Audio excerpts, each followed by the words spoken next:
Welcome back to the Inner Owl Wellness Podcast, where we explore the inner realms within us to create higher dimensions of health and wellness in our lives. And today, I'm so happy to have with us a really, really special guest. She is a Babaylan, a Visayan folk healer based out of San Diego, California, where we are right Mhm. now. She was born into a family of healers and medicine people. She's also got a nursing background. She worked as a licensed vocational nurse for 4 years in fields that included geriatric, skilled nursing, subacute, and wound care. She ended up actually quitting her nursing career Mhm. in about 2021 to devote her path of medicine woman, and where she began to lead sacred ceremonies that included medicines of the Amazon jungle, as well as helping those by offering intuitive insight and guidance through her gifts of channeling with her connection to our ancestors and to the spirit realms. She also currently offers services such as Hilo, energetic resets, ancestral mediumship, among others, as a way to guide others to deepen their relationship with themselves and the ancestors that exist within oneself, and to be a guiding light towards the sacred way of being. My friends, her name is Bernice Andrade.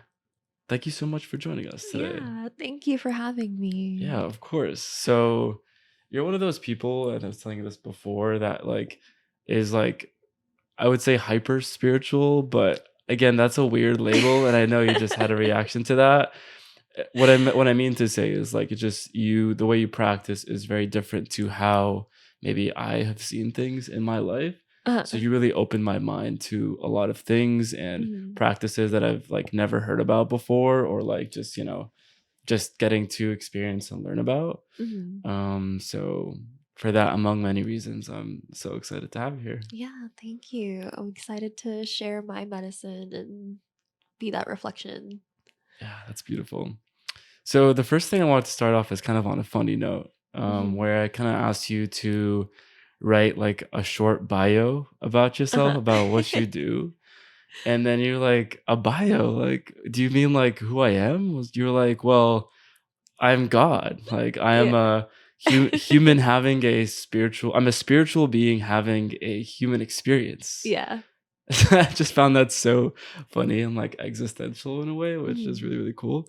But I want you to go into that. What do you mean that you are a human having a spiritual experience? When I say that I'm, well, a spirit having a human Sorry, yeah, experience, spirit having a human experience. Right there. um, what I think about that is I just feel intrinsically that my soul isn't from Earth. I've always felt like I was from somewhere else. And even as a kid, I think that that's something that made it hard for me to even connect with others because I remember even in kindergarten having these ideas. Um, an example would be like, I remember feeling like I was in multiple places at once. And I think this just comes down to like our multi-dimensionality when it, as a soul, like, and the fact that we live and experience, I don't know if you believe in like the multiverse, but I definitely feel like a part of our consciousness exists across many different timelines and many different realms. And so being this like 4 or 5 year old child and feeling this, I remember asking my dad, and this just sounds really silly, but I remember telling my dad, like, I know that we live in San Diego, but we also live in California. And it was just kind of like, it kind of just, in my mind, it was like an inception of like, this is one space, but it's also this space. Hmm. And there's also a greater space than that. And Yeah. just kind of like trying to grasp my humanness as a kid of like, there, no, like, you guys don't get it. Like, there's so much more that's here. And I feel, even in my work today, I think that embracing all aspects of that is so important to me because Hmm. I think that also comes down to me being raised in my culture. For those of you who don't know, I am Visayan, but I'm also German, Norwegian, Irish, Chinese, and Spanish because of, colonization. Um, to some extent, I think that we all kind of like date different cultures because of like love and, but I think being a mixed kid, I think we tend to have a lot of existential crises growing up. And so, like, trying to conform or like the idea of like trying to put ourselves or kind of express who we are, it's just like, I'm this, but I'm also like this thing. And yeah. Yeah. So you feel like your experience of like having like a mixed identity really kind of led you to like try to figure out your identity and like who you really are and like what's really going on and like where are we? I think so. I think having, as far as this human experience of culture and being really diverse in that within my blood, I think that it has allowed me to see a greater perception of life and that we are all of the one thing, but that we're also multiple things in like one existence. And just kind of, I think that every mixed kid is a reflection of the whole and that we're all of everything. Hmm. And I think that's what a lot of our medicine kind of comes down to when it comes to how we show up for our community. Because I think that in Western society, at least, um, I feel like everybody kind of has like an identity crisis, which is why there's this weird relationship with titles and labels, and people kind of have this idea that to say that they are something is a limitation to their being, whereas these things are really tools and they offer a certain medicine, and every word has a frequency to it. And it's just recognizing that these things are more so frequencies that all exist within the body. Mm, And it's how we choose to embody each one and not limiting ourselves to that. Because I think if your perception is that you're limited to a label, well, then you don't really know true sovereignty as a person. mm. Um, that's just kind of like my take on that, I guess. Yeah, yeah. That's really interesting. Like I wonder like when you started to have these thoughts or when you started to like really see yourself as a spiritual being having a human experience, like was it at some point in your childhood where you realize like something about the world that we live in is kind of off or doesn't align with maybe what your body was telling you, or how did that come about? Like when did your journey start, your so-called spiritual journey? My I like to call it my devotional path. Okay. Um, because Can you pause for a second? uh, I'm just gonna take off my jacket. Sorry, mhm. it's just really hot. So when it comes to my devotional path, I would say that that began around nursing school. So that would have been 2016, 2017. During that time, I was learning a lot more about myself. And I also was the youngest in my class. I was only 19 when I was in nursing school. And so when you're 19, you're like still trying to figure out who you are. And like, I always knew that I wanted to help people.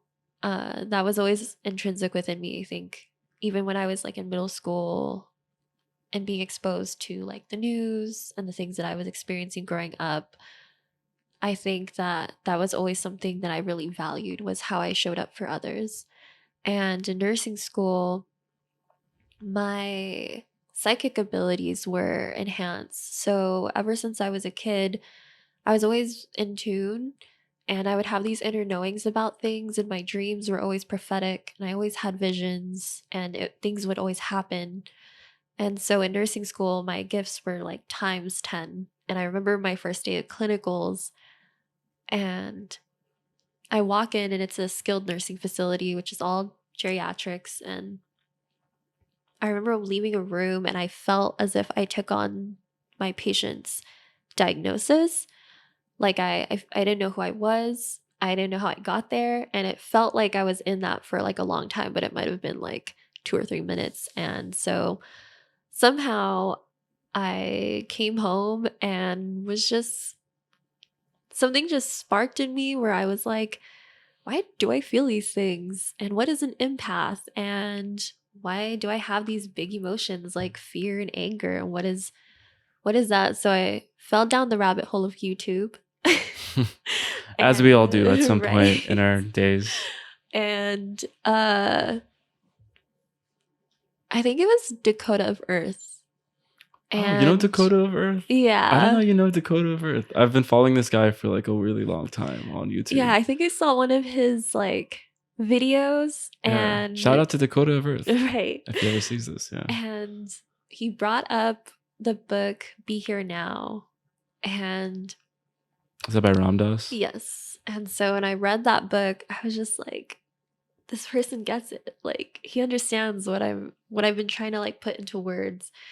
And so after reading that, I think that is what allowed me to be more introspective and understand how I operate in this human incarnation and the things that I really value at the end of the day. And it has reshaped a lot of what I view even now to what the sacred way of living even means and what it even means to embrace and embody medicine as a whole. Mm-hmm.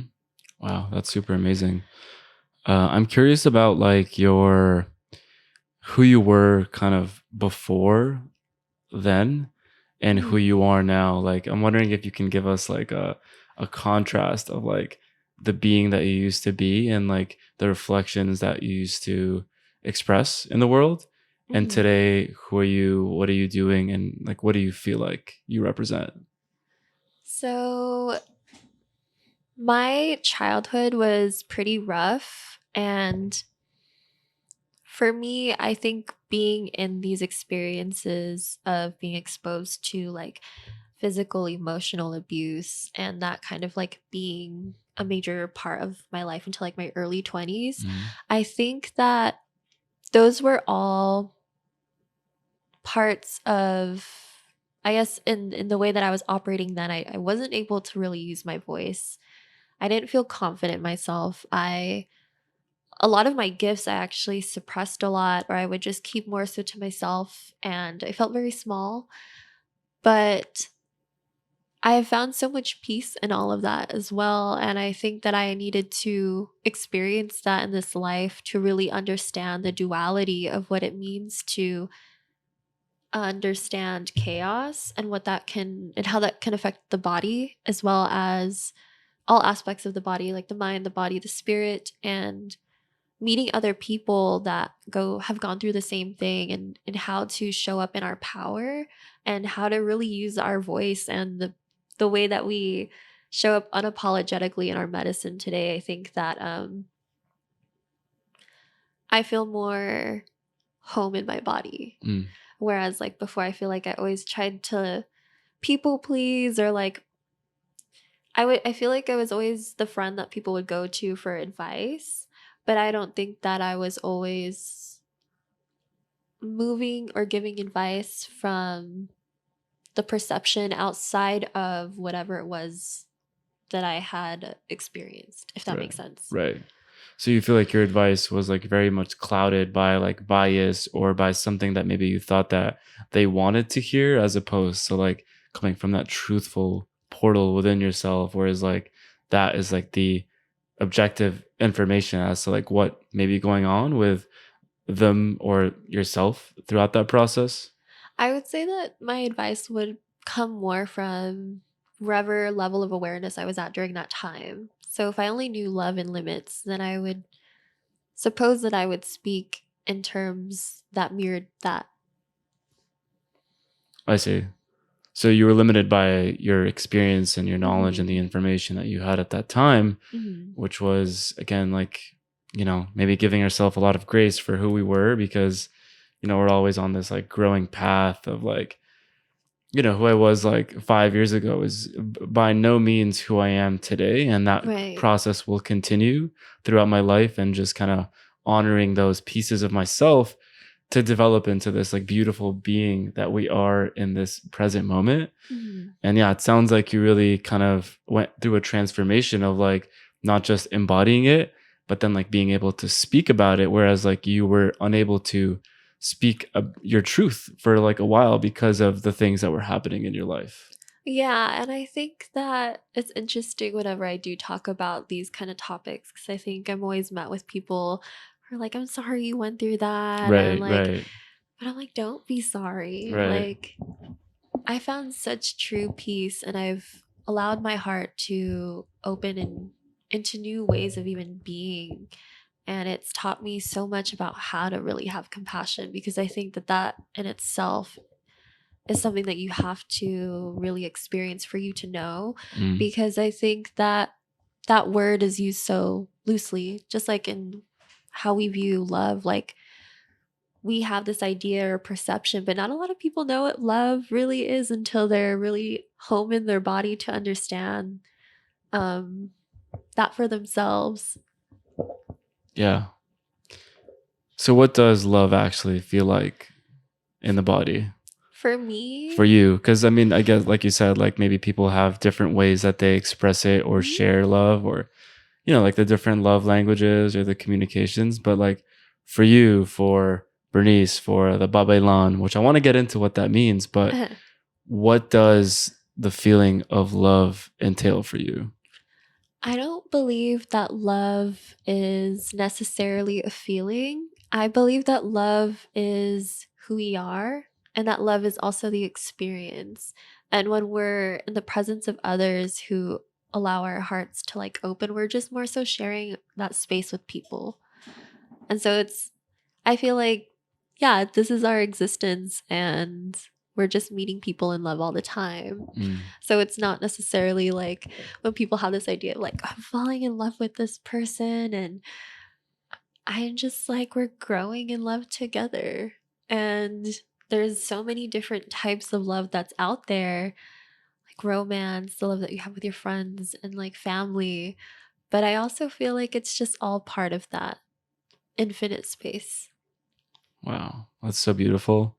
Yeah, it really changes the narrative or the definition of like what people think love actually means. Mhm. Like you said, like if you fall in love with someone, there's like that implication of like relationship, and it's more lust than it is love, maybe in that definition, or maybe more attachment.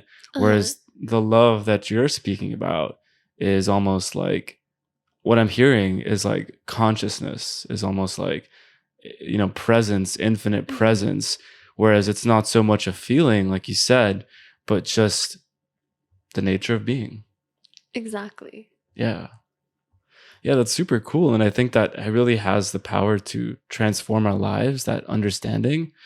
Mhm. And just by knowing you, I feel like you're infusing everything that you do with this kind of practice and how you embody yourself. Mhm. And I love that. I love Thank hanging out you. with you and learning from you in the variety of ways that you've experienced. Mhm. And I kind of want to go into like what you do. Maybe let's start off by talking about rape. And rape is, for those who don't know, it's the sacred tobacco medicine from the Amazon rainforest. And it's not like the general tobacco that maybe you would find at your local grocery store, Right. right? Like this is some sacred stuff, grown in a different way. And what you do is like you basically insert this device called like a taupe or tape, Tepi? a tepi, and you basically what's the word to say, like Administer? administered it into your nose. That would Someone be a karupe. That would be a karupe. So you have Yeah. the tope and the karupe, right? Mhm. And so you get it administered into your nose, and it's a very grounding medicine. Mhm. And when someone first told me that it was a grounding medicine, I didn't really understand what they meant, because I was like, grounding medicine, like what does that even mean, right? Right.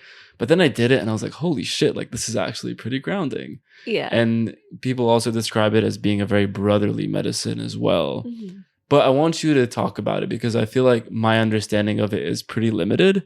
Can you share about your experiences with rape? Maybe just saying what it is and what it's done for you.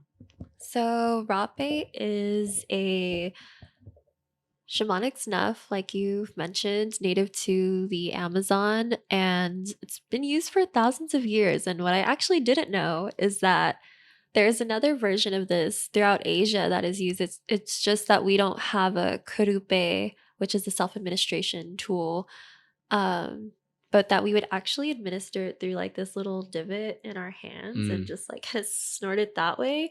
yeah. Uh, so that's just something that I recently learned. But Yeah, so it's comprised of mapacho, which is a really strong sacred tobacco native to the Amazon, and depending on the different tribes, they will put different herbs. And I think how it's made, they involve all of the elements, and it's a whole ceremonial process.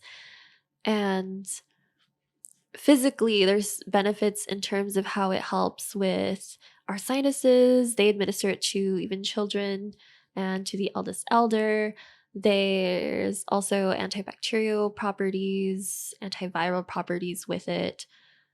And spiritually, they use it to cleanse the energy body, as well as if someone has like entities that are attached to them, it also helps to like release and banish those attachments too. Or if someone is going through a lot of dark night of the soul and they're experiencing heavy emotions, it also clears that from the body. It also works with our pineal gland, so it stimulates the body's natural DMT, and it lasts 90 seconds in meditation, and you administer it into the left and right nostril, symbolizing the divine feminine and the divine masculine. And I feel like in the beginning of my journey of like devotion, I remember talking about how I've always wanted to work with like entheogenic medicine. And this one person online was just kind of like, these medicines kind of find you. And that's exactly what happened with all of these medicines, especially with rape. Someone, I think it was like my auntie, she looked at me and she was in the car and she's just like, you need to, like, I feel like giving this to you. And it was just this like clear jar of rape. And I was like, what am I supposed to do with this? And then I eventually was in a ceremony, and I remember the first time it was administered. So there's like different ones and different blends. So there's some that hold more of like the masculine energy and some that hold more of the feminine, but again, very grandfather spirit. And I had forgotten which one was what, but the blend that I chose was actually the strongest, and it was the Wow. masculine blend. Damn. Yeah. And so I remember when they administered it to me, my initial thought was just like, what the fuck did I just put myself through? Right. Um And like you like to just kind of build on that, like uh, what you feel when you do called rape or hape, there's two names for it, mm, is just like this intense burning sensation in like your sinuses, and like yeah. even like reaching your head, like your head starts to like maybe tingle and burn. But it's Mm, like it's very short, like you said. It's, yeah. just maybe like 30, 40 seconds, 45, Uh, 90 seconds, I think is what you said. But it's like super intense, especially for someone who did it for the first time yeah. and just going through that. But then like it just kind of eases out and you're just felt very grounded. Yeah. Right. But yeah, that burning sensation it's definitely for first timers pretty intense. Yeah, and I think that's why people get so intimidated, is just through that experience. And Yeah. I feel like it's just a part of the medicine because it's all of the mind, because we're perceiving the outcome is uncomfortable. But when we like accept, like, this is going to be an uncomfortable ride, kind of like life, like, this is going to be uncomfortable. But if we just breathe and we just allow ourselves to just melt into the experience, like, there's wisdom to be found. Yeah. Um, Definitely at the time, I was not in that mindset. I was just kind of like, what is going on? Yeah. Did you Um, feel like grounded afterwards or? that was the first time I understood what being grounded meant. Oh, okay. Because I feel like I was always someone who is in the mind space Mhm. or very just tapped in. And I remember feeling this sense of my body feeling like I'm in an elevator and it just kind of like going down. And I could feel my entire physical being just like sinking, especially like in my like lower back. So like the root chakra was just kind of like reconnecting with Pachamama. And yeah, ever since then, I've I've grown to have an appreciation because I've learned so much about myself, and building that relationship with the spirit is so important to me and so sacred to just my path and all that he's taught me and how he's appeared in many forms, especially in my meditations and the different ancestors that would come through each time I've worked with Rape. So I would say that that is like how I've learned to be where I am now in a sense of the perspective that I have with life. You mentioned something really interesting there that I kind of want to dive into a little bit. Mhm, And that's that experience of like our ancestors. And that's just something that through our conversations together, like you seem to like bring up a lot. mhm, And I'm just curious of like, because, when we do these medicines, whether it's hape, rape, ayahuasca, like particularly for ayahuasca, like mhm, when you ask like the shamans, like, because when you do psychedelics, you experience beings and entities that come up in your field of space. Sometimes even in the physical space, like eyes open, they tend sometimes appear, but a lot of the times the eyes closed just in that imaginatory sphere. And there's all the sorts of theories. Like, of course, there's the complete like westernized theory, like you're just hallucinating, bro. Like, that's nothing. And mhm, then there's this other theory that like those are like elves and this other dimension that you're meeting, and they have like sacred messages for you and things like that.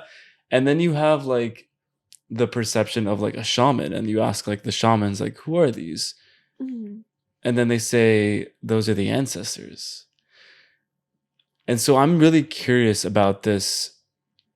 Can I even say idea of the ancestors? mhm, Who are they? What are they? Are they our ancestors in terms of, like my parents and their parents' parents and their mhm. parents' parents? Because that's the traditional definition of what an ancestor is. Is that what it is for you? Or what is an ancestor and who are these ancestors? What is an ancestor? I think what I believe when it comes to ancestors is that we are also an embodiment of all of them. And how I perceive what an ancestor would be is not limited to my bloodline, Mm, but it is every person, being, spirit that has lived here before. So I consider uh all the elementals, the tree spirits, the spirits of the elements, all of them to be our ancestors. And those are just people that have always existed within this plane and that are pretty wise in their experience and how they show up and how they manifest into this life. I think that oftentimes people do limit ancestors to the roots of our culture, whereas even in decolonization, remembering that our roots extend beyond our culture because our cultures were not that before.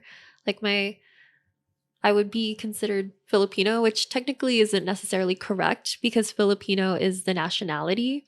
So like my family is from the Visayan regions, but even then that was part of Austronesia, and part of Austronesia that was also Lemuria. And so it's just like the evolution of how we've shifted and the way that our ancestors have traveled. uh I think it makes that more apparent of recognizing that the ancestors are just those around us in all things and not limited to our roots, but that we all share them and that they are all of our ancestors. I think that Western society has been so conditioned into this separatism, and in the grand scheme of things, I think that what we are coming back to is learning sovereignty through the individual and that activating our heart to reconnect as a community. And that's what kapwa is in our culture. Kapwa is a term that we use for community and interconnectedness with all beings of life. wow. I feel like there's so many different words that kind of elicit that feeling, Mhm. if you will, of interconnectedness. And that's such a fascinating perspective on ancestors. Like what you're saying, if I understand correctly, is that ancestors aren't separate. So it's not like you have your own ancestors and I have my own ancestors, Mhm. but it's almost like this realm of feeling called the ancestors that communicates to us in a way maybe that's perhaps beyond the English language or maybe through the English language, like depending on how they communicate to you. Mhm. And do they have to be people? No. They don't have to be people. I believe that Some of my ancestors are tree spirits. In our culture, we believe in duendes, which are like dwarf spirits that live within little anthills or like tree mounds, or spirits that live within the trees, or spirits that live around mushrooms. Like we've been so conditioned to think that those are like folklore or like mystical, whereas in my culture we've learned to live harmoniously with them, and it's just been forgotten. And yeah, growing up I was always taught one of the phrases like "tabi tabi po," which is like "excuse me," like whenever we walk over ant hills. Or I was always told of like stories where my uncle, uh, I guess he peed on a tree and he got really sick, and my great grandpa was like, "You need to apologize." And so when he apologized to the tree, his sickness went away. So What? they're in the Philippines, so like Yeah, it's really big on how we move, and it isn't, to me, what people would perceive as a superstition. It's always just been a part of my reality and my universe. I see. Mhm. And how do they how do the ancestors communicate with you? Is that something that you experience on your spiritual journeys, maybe when you do psychedelics or maybe when you do other substances? Or is it like a constant download? Like I just want to kind of get into your being to see like Mm. are you communicating with them at all periods of time? Yes. Yes, all periods. Every single so would you say every thought is an ancestor, every feeling is Mhm. an ancestor, or like are you able to like distinguish them from other things? So I'm really clairvoyant, and I've always had a really strong relationship with the spirit realms ever since I was young. And I've undergone a lot of initiations through that growing up. Mhm. An example of what that means is, so in our culture, we believe that a child or a person would be initiated into being the healer of the tribe or the village through the spirit realms. And how someone would connect with their spirit is they would either undergo illness, psychosis, or like a really dark night of the soul. It's just basically environments that force you to reconnect with your spirit. Mhm. And when I was young, I was going through a lot as a kid. Like I burned my hands. I had first, second, and third degree burns on my hands. I had this experience that was probably more so the catalyst, but I had really large pharyngeal tonsils, and I was always kind of choking on my food for some reason. And I remember choking on like a honeycomb, and I was like 4 or 5 years old. And that traumatized me so much that I just didn't want to eat anything. So I didn't eat for 3 months. And the doctors were going to admit me into a child psych ward. Um, Wait, you didn't eat a single thing for 3 months? no. Holy My shit. only source of nutrition was Pedialyte and Pediasure. And yeah, so they were going to admit me into a child psych institute. And my mom was like, no, because she just didn't trust anybody with her children. And it just so happened that there was an albulario, which is a medicine man, uh, who had who was visiting from the Philippines, and it was like a friend of a friend, and they brought him over. And as he was looking at me, he was just like, "Oh, the duendes are taking care of her on the other side." And because I wasn't losing any muscle mass, I looked really healthy.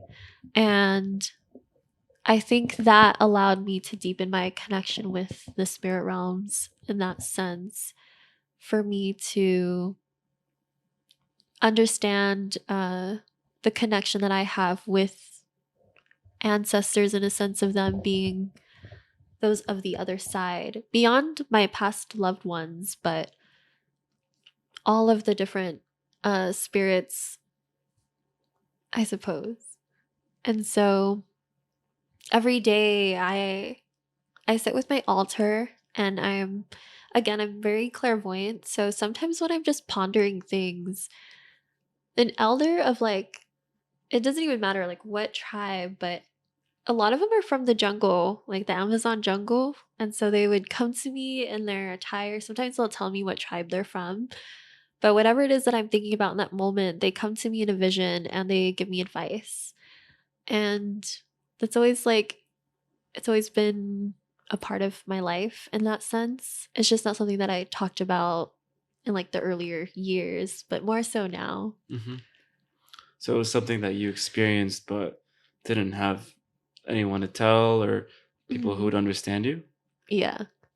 And the thing when it comes to my gifts, because I come from a line of witch doctors and healers, my mom didn't really want me to be in this path because she understood how taxing it is on the body, one, and like the darker side of it, of like needing to protect myself and being so sensitive of everything around me. And so coming to my family about these things kind of just like wasn't the question, but my grandma, whenever I would ask her about the things that I was experiencing or hearing, she was just like, you're going to learn on your own. And the most frustrating and like rewarding advice, because it's the only way that you can understand your gifts. Like no one can teach you, but they can only guide you so far, but that's your path and your journey. Wow. And I think that, you bring up a great point because a lot of people like depend on healers or depend on practices or depend on other people to like find that healing. Like, I'm in counseling school right now to become Mhm. like a counselor. And that we have this understanding of like you as a counselor are basically there to like hold space and allow them, the client or the patient, to see for themselves what it is that they want, what it is that they need, as Mhm. opposed to like you saving them or you being that like savior. And then they can get stuck into this like savior complex of like, oh, I go to therapy to heal. And you almost depend on that Mhm. to find whatever understanding that you need in that moment Right. versus like what your grandma said, which I think is like super, super cool, is like, dude, like you are self sufficient. Like you have the knowledge, like whatever you need, you've Mhm. got it in you. And, it's hard for some people to see that because Mhm. they're so disconnected from themselves Right. that they don't even know where to look in themselves or what that even feels like. Mhm. Like just to give an example of like my own experience, like when I first started to meditate, I was like on Reddit like trying to search things of like, oh, like, is this working? I don't know if it's working. But then until I learned that I had to figure it out for myself, like Right. there's no one can teach you how to meditate, no one can teach you how to be consciousness, how to be conscious, how to be present. And that was something that I had to learn or relearn or remember. I think that would be a more accurate way to Mhm. say it. And then you start to do that, and then you realize that you have these gifts. You realize, well, first actually you realize that maybe you've got trauma or maybe you've got some pain or something that needs to be looked at. Mhm. And underneath that, like once you start kind of becoming aware and integrating whatever it is that you were going through that you were unaware of, Uh-huh. then like you have like your gifts that like start to come out and start to embody. Right. And it's in within you, right? It's in within each of us that we each have this uh lens or beacon of understanding, intuitive understanding of what it is that we can provide for others and Mhm. what it is that we can provide for ourselves. Right. So it was like really super cool that like your grandma was the one, like your elder, who Right. provided that sort of piece of information. Yeah, I think that it's important to know that that's not, especially for those who are really understanding and awakening to the medicinal path, of like recognizing that they are feeling the call to embracing the healer, of how even we as healers show up with integrity, and reminding people that like, because I think that we're often, I know this isn't a word, but I'm just gonna use it, we often like pedestalize Other people. other people all the time, and Yeah. now it's just like uh Can you give an example of someone you used to pedestalize. That I Yeah, I don't think I personally. ever. Have you ever put someone on a pedestal before? No. Ever? Wow. I just I can give you so many examples from myself where I'm like, this person is the Messiah. I must yeah, listen to no. I thee. He just has the answers, or she has the answers, or right. I just think something. that I've been very humbled in life, Yeah. and I love seeing everybody because we're all experiencing our own like stories, and so it's just interesting to like try to even compare because you can't compare your life with someone else's. It's very incomparable. Uh but yeah, I think that the West often does that. And so these people are like conditioned to think that like these people are going to heal them or like to save them. So I always make it apparent that like I'm not your savior. I'm just your spirit guide. Mm.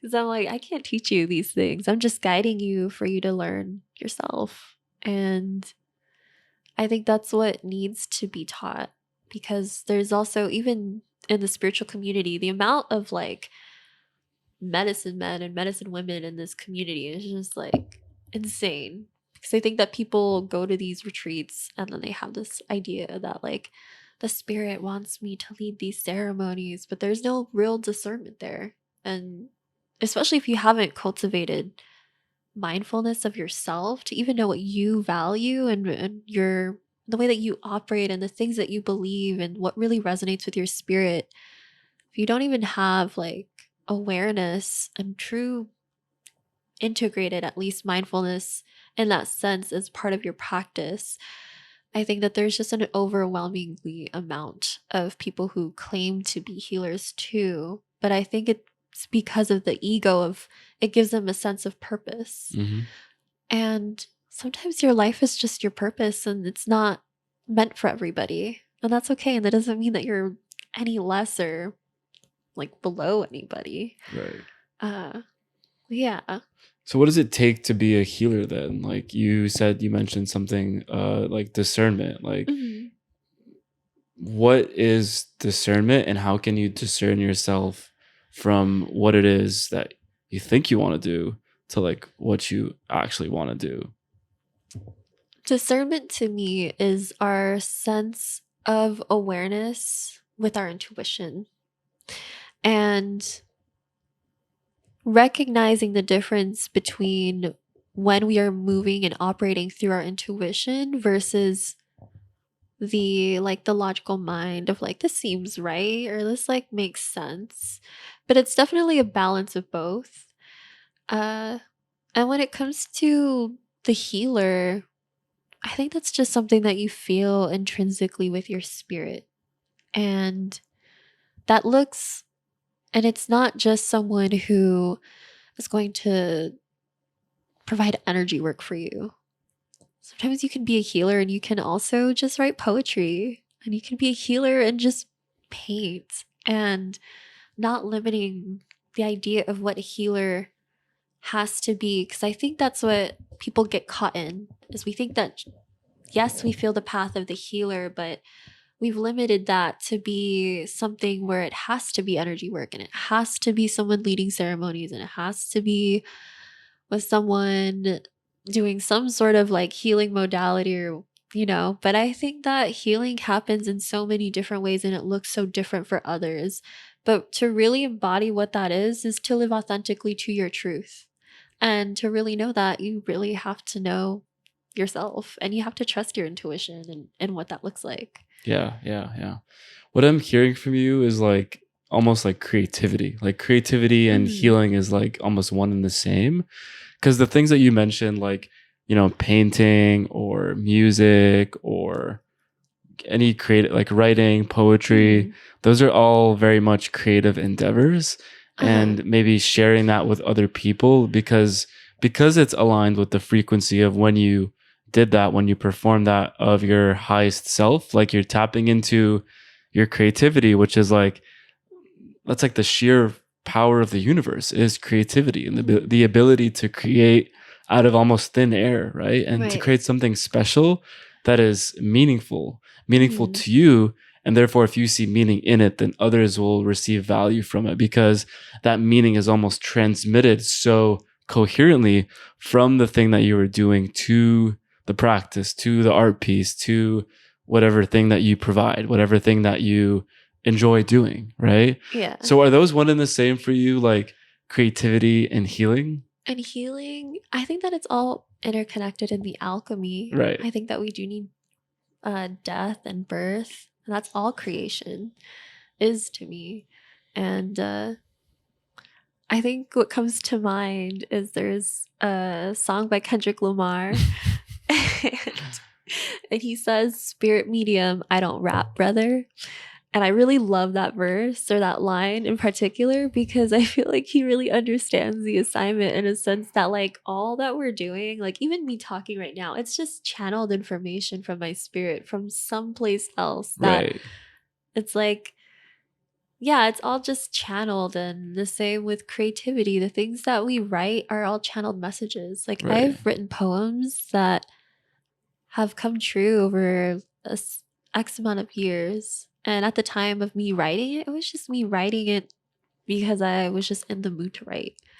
And then lo and behold, it comes true and it happens like Wow. years later or months later. Wow. So I think that's also something to take into account that yes, we're creating, but we're also like a divine channel of creation itself. And that we're just the instrument that creates the music. Right, right. Yeah, wow.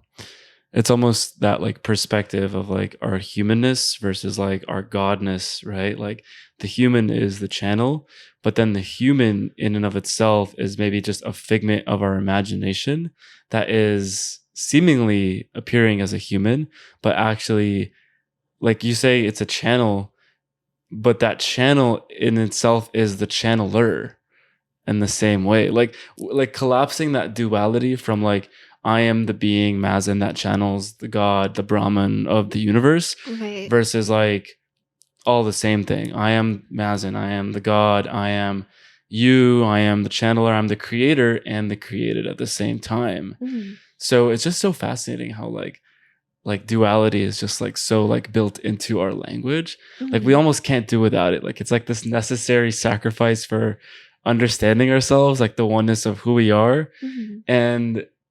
And I feel like creating things, like the process of creating things, like you really have to just let go and completely submerge yourself in whatever it is that you're doing.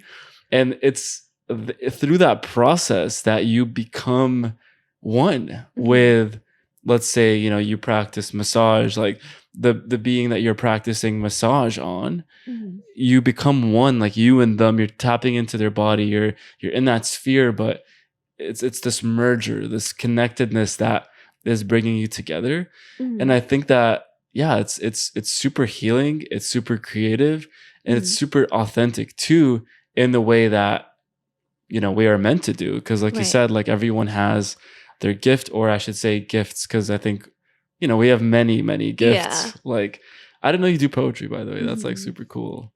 So yeah, just really interesting process.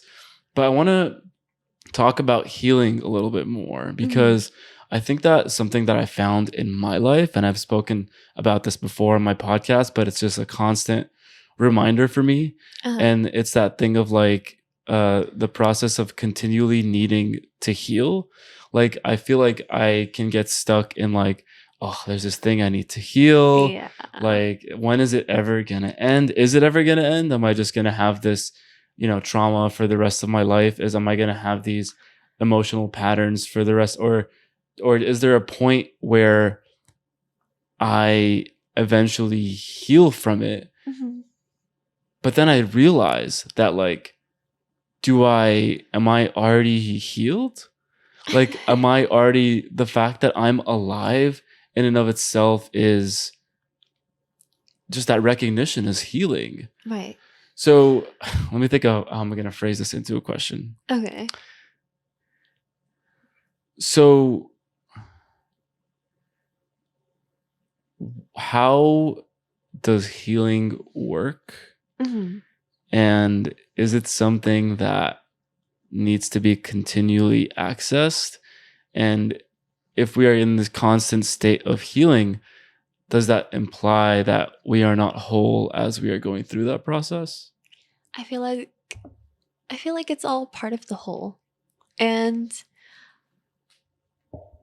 I have found myself like being a little too serious about my healing journey of just like, I'm working through this generational trauma right now and it's like kicking my butt. But I think when we allow ourselves to just come back to mindfulness and presence, we don't have to engage into our suffering. And that isn't to say that we're bypassing it or that there's like we're avoiding it, but that we're just present with it and we're allowing ourselves to just meet those moments with love rather than ugh, like another thing that I have to work through. Because I feel ultimately, if we did have everything together, then why are we alive? I think that we're here to not only remember, but there's so many layers to our being that at a much grander sense of work that we're offering to the collective. And again, with interconnectedness, when someone suffers, we also feel that too. It's kind of like when you look at trees, and when one tree is sick, the other trees provide its nutrients to help that one.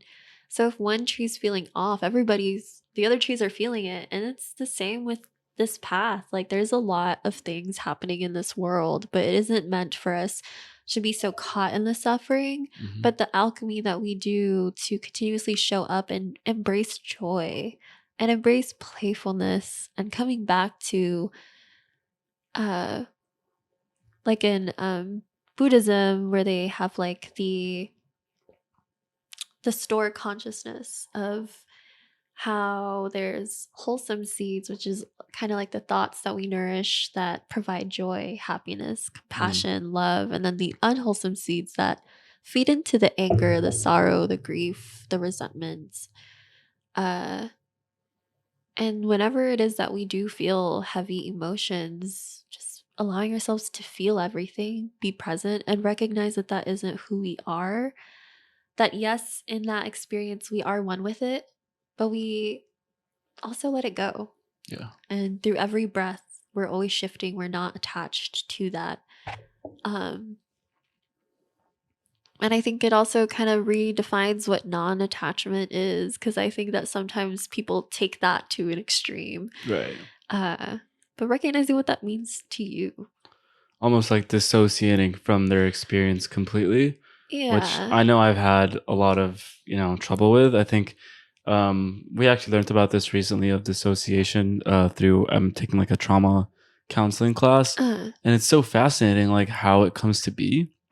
And the reason I want to talk about this is because there's a fine line between like being mindful of your experience and like being completely dissociated. right. And being completely dissociated, it's not a bad thing, but it's just a phenomenon of what happens.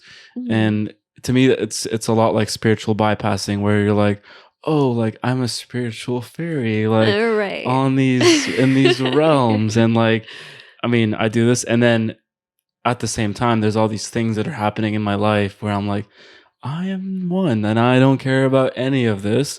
Instead of like sitting with that and like, because if it's there, it maybe has a meaning for you and where it comes from, which we learned about in class, which was like trauma. Whereas, like, if at a really Mhm. young age, Yeah. you're so young that there's like something happening, maybe like your parents or some, usually an authority figure, is demonstrating an emotion or not accepting your emotions. Mhm. Maybe they're demonstrating an emotion of rage towards you. You did something and they're really angry at you, or you have your own emotions and they're not validated, they're not accepted or let into with love by your parents usually. Uh-huh. And because that feeling is too much to bear as a child, the child basically dissociates. Literally. Literally. From personal experience. Yes, Yes. exactly. And then they check out because as a child, you don't have the capabilities of truly understanding and the emotional stuff. If you were to bear witness to what it is that you were actually feeling in that moment, it Exactly. would be way too much for you. And therefore you check out. And I've never realized that maybe that parallel between like spiritual bypassing and dissociation. Yeah. And I'm constantly learning for ways to bring myself into my body, bring myself back into my being. Mhm. And I'm curious, maybe for you or for any of the listeners, for whoever's listening who have experienced trauma and that feeling of dissociation, what practices, besides being mindful, of course, have you found to be like helpful into bringing you back to your body, Mhm. bringing you closer back to your intuition, and bringing you closer back to yourself? So it's interesting with dissociation, because I had recently realized my ungroundedness as a person. Uh, that was a coping mechanism for me as a kid, and being around a tough environment and someone literally, like you said, like yelling. I've been yelled at like it seemed like every day of my life, and Yeah, not just like subtly yelling like at the top of your lungs, just being bitched at for like everything. right. And And how did you respond to that as a child? uh aside from like crying, I just got quiet. I I wasn't really I always kind of kept to myself, stayed in my room, and the dissociating part is that because I was also tapped into my gifts young, and the recognition that, oh, there is other places that exist, Right. my mind, my spirit was just like, this is uncomfortable. Like, I don't even want to be here. And so that is just like how I would tap into like everything, was just by escaping this reality. But the practices that have helped me are more so teachings around like Eastern philosophy and Eastern religion that has kept me grounded, Right. and meeting the reflections of certain deities. Like, aside from reading Be Here Now, I aligned, I think at the same year I read the Bhagavad Gita. And Mm. so being in the presence of the spirit of Krishna, and then reading books by Thich Nhat Hanh. I know I'm not saying that correctly because that's not how you say it. um, but reading his books and the way that he would share his poetry and the philosophies that he or sharing the teachings of his form of Buddhism, and allowing myself, one, I think it comes down to giving yourself the permission to come back to your body and recognizing that you are safe. Mm. So that was like the first step. And so again, it was just like this practice of coming back to my breath and allowing myself to just make that more of my discipline, of giving myself permission to feel big feelings, to sit with myself, and to face my own truth, because I think that sometimes our own truth is not easily digestible, and it's a tough medicine, but medicine isn't meant to taste good either. So, uh I love that. yeah, so that's Yeah. kind of like what allowed me to anchor in and understand that for myself. Yeah. Wow. Wow. Yeah. The breath seems to always come back to us where it's like you're going through it, tap into your breath. You're happy, tap into your breath. Whatever Uh-huh. it is you're experiencing, breathe through it. And it's so fascinating because I feel like the breath is almost like there's something there from like an energetic perspective that, that's the reasons why all the indigenous communities, and not just indigenous communities, but also like the Western world, that recognizes like breathing is important. But from Mhm. the Western maybe perspective, breathing is inhaling oxygen, exhaling Right. CO2. From Yeah. the energetic, spiritual, indigenous perspective, it's the breath of life. It's life It's force. life force. It contains spirit. It contains something. Have you learned anything about the breath that maybe you'd like to share? When it comes to breathing, I think that I don't feel like I've learned anything in particular, other than it seems as though what we're really breathing in is just the reality of the space. And I don't know why, like you talking about it, like, I just had this vision now of just, kinda like when people work with certain medicines, an example that comes to mind, I've never worked with bufo, but Mm, kinda like how when you have to inhale that, like, that being part for you to experience the ego death or what right, people would perceive, which I don't really consider that really an ego death. I think that we right. could experience it in multiple ways, And but, just to like give context, like bufo is this Sonoran desert toad. 5-MeO-DMT. Right, it contains 5-MeO-DMT, which is also known as the God molecule. And you basically extract this saliva from this toad. You dry it up and then you smoke it, Uh-huh. and it takes you on Yeah, a journey. journey somewhere into yourself. And a lot of people experience the void. They say that they enter the void, whatever that means. Right. You called it an ego death, Yeah. and I've actually done it one time, I Uh-huh. will say, but I did half a tab of acid the day before. Okay. And while I was on half a tab, someone came up to me and was like, "Hey, we're doing a bufo ceremony tomorrow. Would you like to join?" And I thought about it. And then the next day I was like, "Yeah, I'm coming to your bufo ceremony. I'll be Uh-huh. there." But because I think I did half a tab of acid the day before, I think my receptors were already kind of like saturated with that previous medicine. So I Mhm. wasn't able to like fully extract the medicine of bufo. I don't know. I feel like the spirits of the medicine will always provide you the journey that you need. True, true. And I did get, like to your point, I did get a journey where I did one hit, and I was with two shamans. They were from Mexico. Uh-huh. And then I was like sitting there, and I was like, I stood up and I was like, "Can I have another one?" Uh-huh. They were like, they like talked to each other, and they were like, whispering to each other. And then they're like, "Okay, we'll give you another one." And so that other one, I just sat there, and the message that I first got was like, "You're already there. And yeah. Like, you're already there." I was like, "Am I already here?" And then that just that sent me into like hysterical laughing for like 2 minutes straight, where I was like, "Ah, ah." I was just Yeah. laughing for 2 minutes straight, literally. And then the shaman started to laugh with me, and everyone was just laughing. And, and then I finished, and then they told me, and I'll never forget this. They were like, "You have this like joy about you. Like, always remember this joy that you have a special joy. Like, Yeah. bring that with you." So I guess it did affect me in some way, but it Mhm. wasn't the typical experience of what people tell me that I'm supposed to experience with Bufo. Right. But to what you said, like the medicine gives you what you need. Yeah. And also, like, coming back to the breath, like, I think that's kind of what that medicine is too. Like breathing, Right. it provides us a sense of groundedness because when we're inhaling, we can really like mindful breathing. We inhale and we can feel in our chest. And when we exhale, we can also feel the tension in our body. Right. And so it allows us to have that experience. Yeah. And similar to all of the medicine journeys. Yeah. Um, You know what was so wild to me? And this happens to me every time I do usually DMT, so ayahuasca or 5-MeO. I haven't done the NN DMT.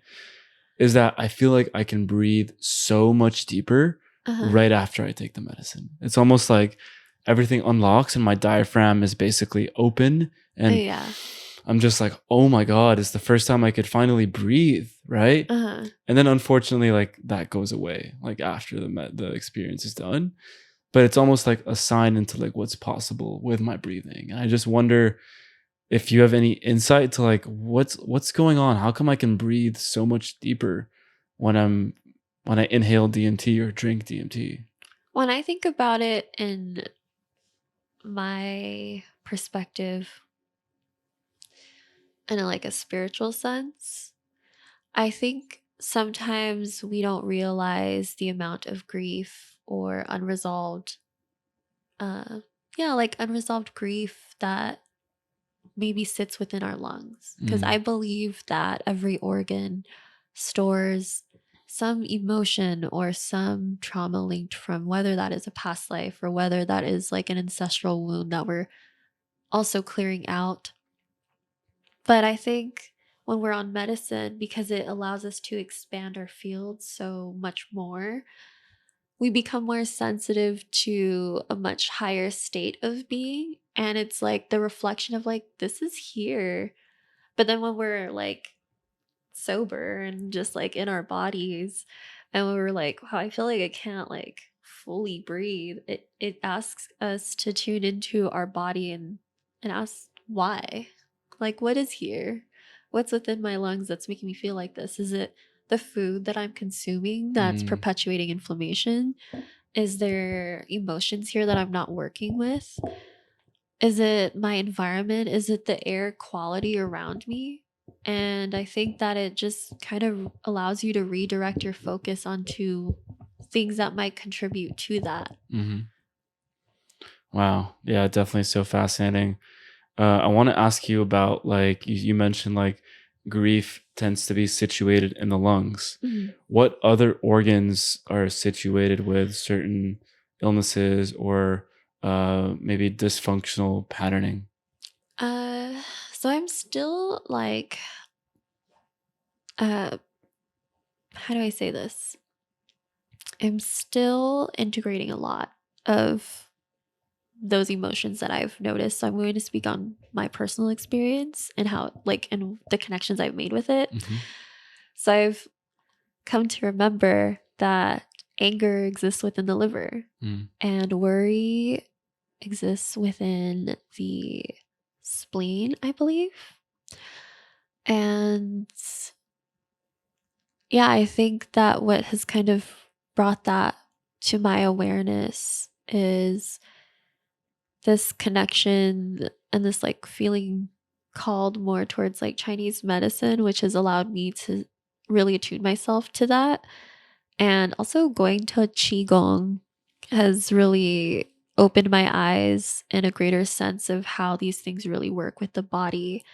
And so, an example of if anger is stored in the liver over time, you might end up having like cirrhosis. Or an example of someone like our digestive system. A lot of times, women tend to have a lot of digestive issues.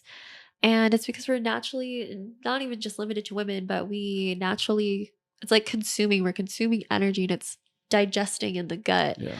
And so when we're not moving that energy actively, it can manifest into having GI disease. Hmm. So it could be like GERD, or it could be uh,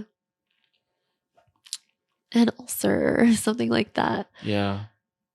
With women, something I recently learned, like a statistic that's like really, really eye opening, Mhm. is that women are like 8 times more likely to experience autoimmune disease, Yeah, which is like really, really interesting. Like, why women and like why that? And have you heard of Gabor Mate before? I have not. He's amazing. He's like this trauma specialist, if you will. It's kind of a funny term, but he just has so much truth about trauma and people, why they experience it in childhood and what happens to them as they're growing up and Mhm. how it manifests as physical disease. And with women, a lot of women, I think today, and this is again not limited to women, but is predominantly occurs within women, Right. is the experience of like living for other people and the experience of like not taking care of themselves because they feel like they need to put the needs of others before they put the Carry the needs weight of the world. carry the weight of the world Yeah. on their shoulders, and then that world doesn't even include themselves as part of that. And so what happens is there becomes this like self-destructive tendency of like, oh, like I'm not enough for X person, or I'm not enough Right. for my partner, my parent, for whatever it is. Mhm. And how does that manifest? That manifests as autoimmune disease. Auto meaning Right. self, the body basically angry at itself for not, you know, attending or, Yeah. get receiving the love from this other person that maybe is just projecting their own shadows onto that person. And they're just stuck in that bind. And it's so fascinating because it really connects these like mind illnesses with like physical diseases, and almost like the body is like trying to tell you like this is an autoimmune disease, this is you fighting yourself. Do you understand that? Like, Uh-huh. not just from a physical standpoint but from a mental standpoint too. Mhm. And again, this isn't just women, this is men. Like I've had some autoimmunity in my Mhm. life too. So, but yeah, it's fascinating to see how these mental things can manifest in physical forms.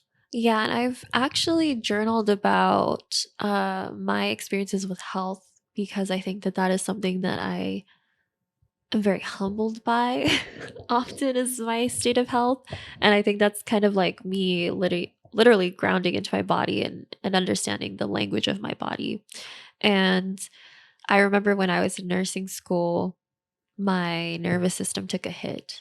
And so it affected the different energy centers related to that. And I was having a lot of stomach issues.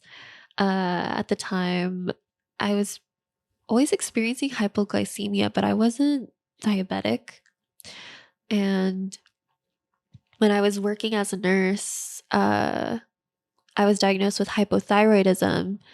And the energy centers that I connected with that was not only my solar plexus, because I didn't feel as though I was really living up to my truth. I was just living up to here's your set of patients, and you have to do this, that, and the other, and talk to the pharmacy, talk to the doctor, and I wasn't using my voice either because it was always what the doctors said, and it's always about what, we're so like on the like scope of practice.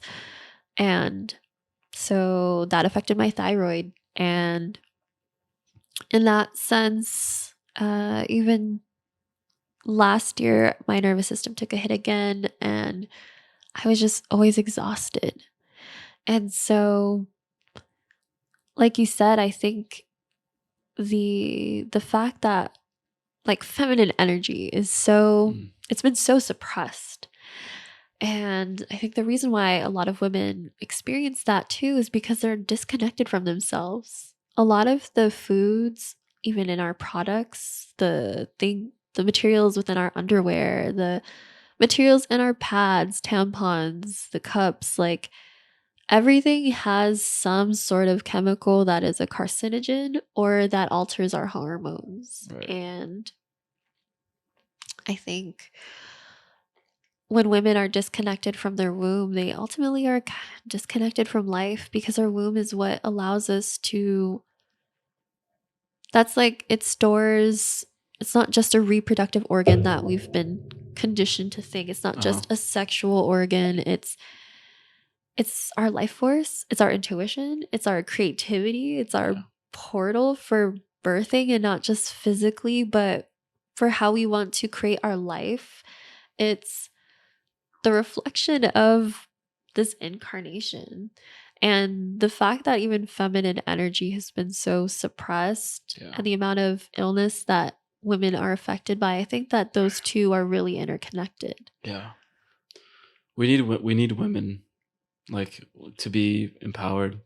I think the root of disease is like you can almost trace it back to like how disempowered women are, because Mm. if you put women at the forefront of our society, inherently I think women are like nurturing and want to take care, and we need to take care of ourselves, right? Yeah. We need that softness that I think women and men bring, but that quality that is just gonna help us become softer with ourselves, to focus less on like productivity and all that, it's fun stuff. I like being productive, Right. but that compassionate, loving part of ourselves, that is almost like the foundation for us to like go out into the world and do amazing things and achieve and have a successful career, whatever it is you want to do, whatever it is you want to practice.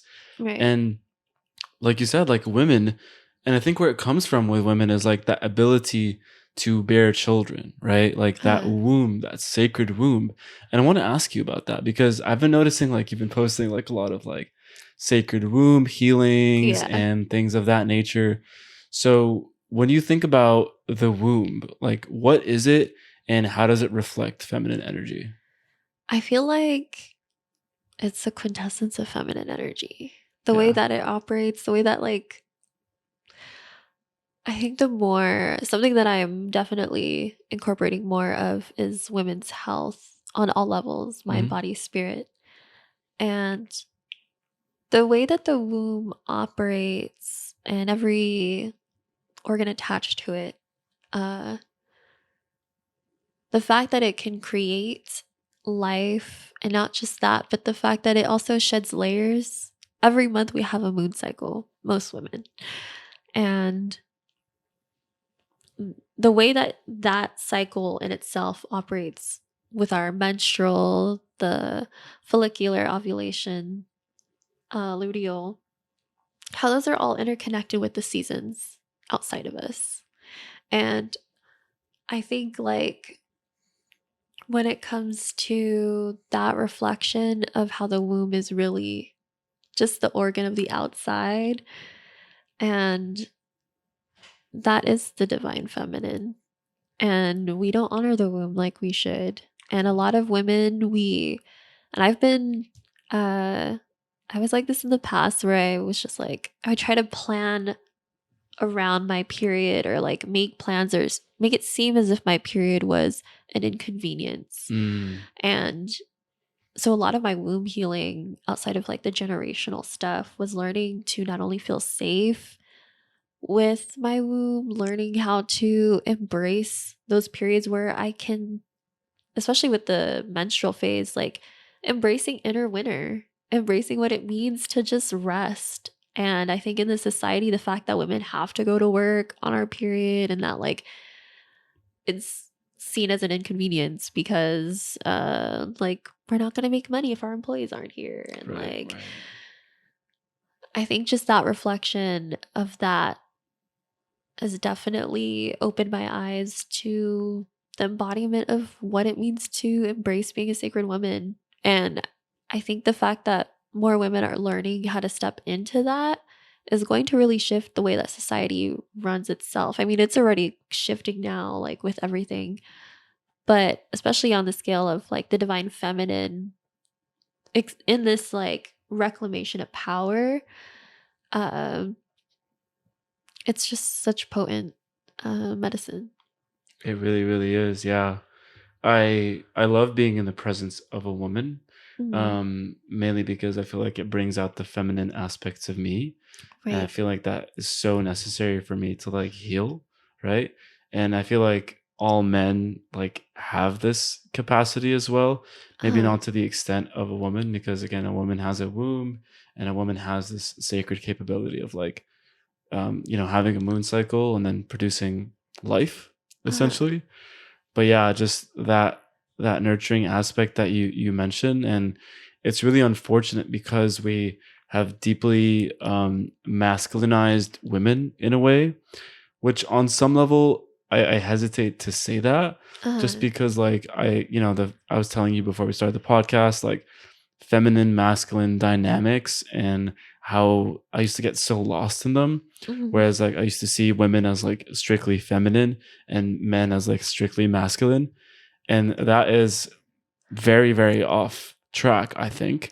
Uh-huh. Whereas like, every person has feminine and masculine qualities. And in Exactly. fact, I think that maybe even men or women who, if let's say a quality of like, being productive or like being strong, for example, which is traditionally seen as like a masculine Right. quality, could very well be or interpreted by another person as being a feminine quality, like Yeah. feminine strength or, It just comes feminine down to our power. perceptions. Exactly. It's just our perceptions. Yeah. And so I want to ask you about that, just, Mhm. throughout your experience here in these realms. Right. What is your perception of the dynamic between masculine and feminine? If we're looking at in terms of something that you brought up was how putting more, I don't know if it was like putting more of like grace for women for like our capability of like birthing. And Mhm. I always view everything as equal. And I don't believe that anyone is more or less powerful. I think that we all have our own medicines that we are meant to kind of like co create in this life. And so when it comes to masculine and feminine energy, I think masculine is more so just how we lead. It's kind of like something that I had learned when I was in Kauai in 2022. I met these two I was learning masculine and feminine energy through myself at the time. So it was just interesting that I was camping across this campsite that was like a shamanic group. And these two men that I met, one was very much so like in his, or what I perceived to be his masculine, the way that he was just very stern and like composed and how he articulated his words. And the other one was very much flowy and like what I would perceive as feminine, but he was Yeah. really still grounded. Okay. And it just, I think it was his name's Ricky, and he told me that feminine energy is like the hurricane, and like the masculine is kind of like the eye that just witnesses the hurricane. And Mm. so when I think of masculine energy, I think of just how we choose to lead our life and move. That's kind of like our discerning point. And the feminine energy is the intuition. It's the creation and destruction. And yeah, that's just how I personally view the masculine and feminine. And I think that every person, especially when I see like men's healing groups where it's so focused on like this warrior archetype, Mhm. I meet a lot of men who are really peaceful and don't really Yeah. embody that, but they're in their masculine. And Right. it's just like, Right. I think something that also comes to mind is this analogy of, I forget what book I was reading, but it was a quote from like Lao Tzu, and he talks about how there is strength and weakness because a lot of men in the West uh, have this idea of what to be deemed as weak in terms of like feminine energy. And he provides the analogy of water. He's like, if you pierce water with a knife, it just sinks into it. Right. But water carved the Grand Canyon. Right. And so just that in itself, like, I feel like is a perfect balance of, Strength. yeah, like, Yeah. and so, and I know women who are very much in their warrior, like goddess energy.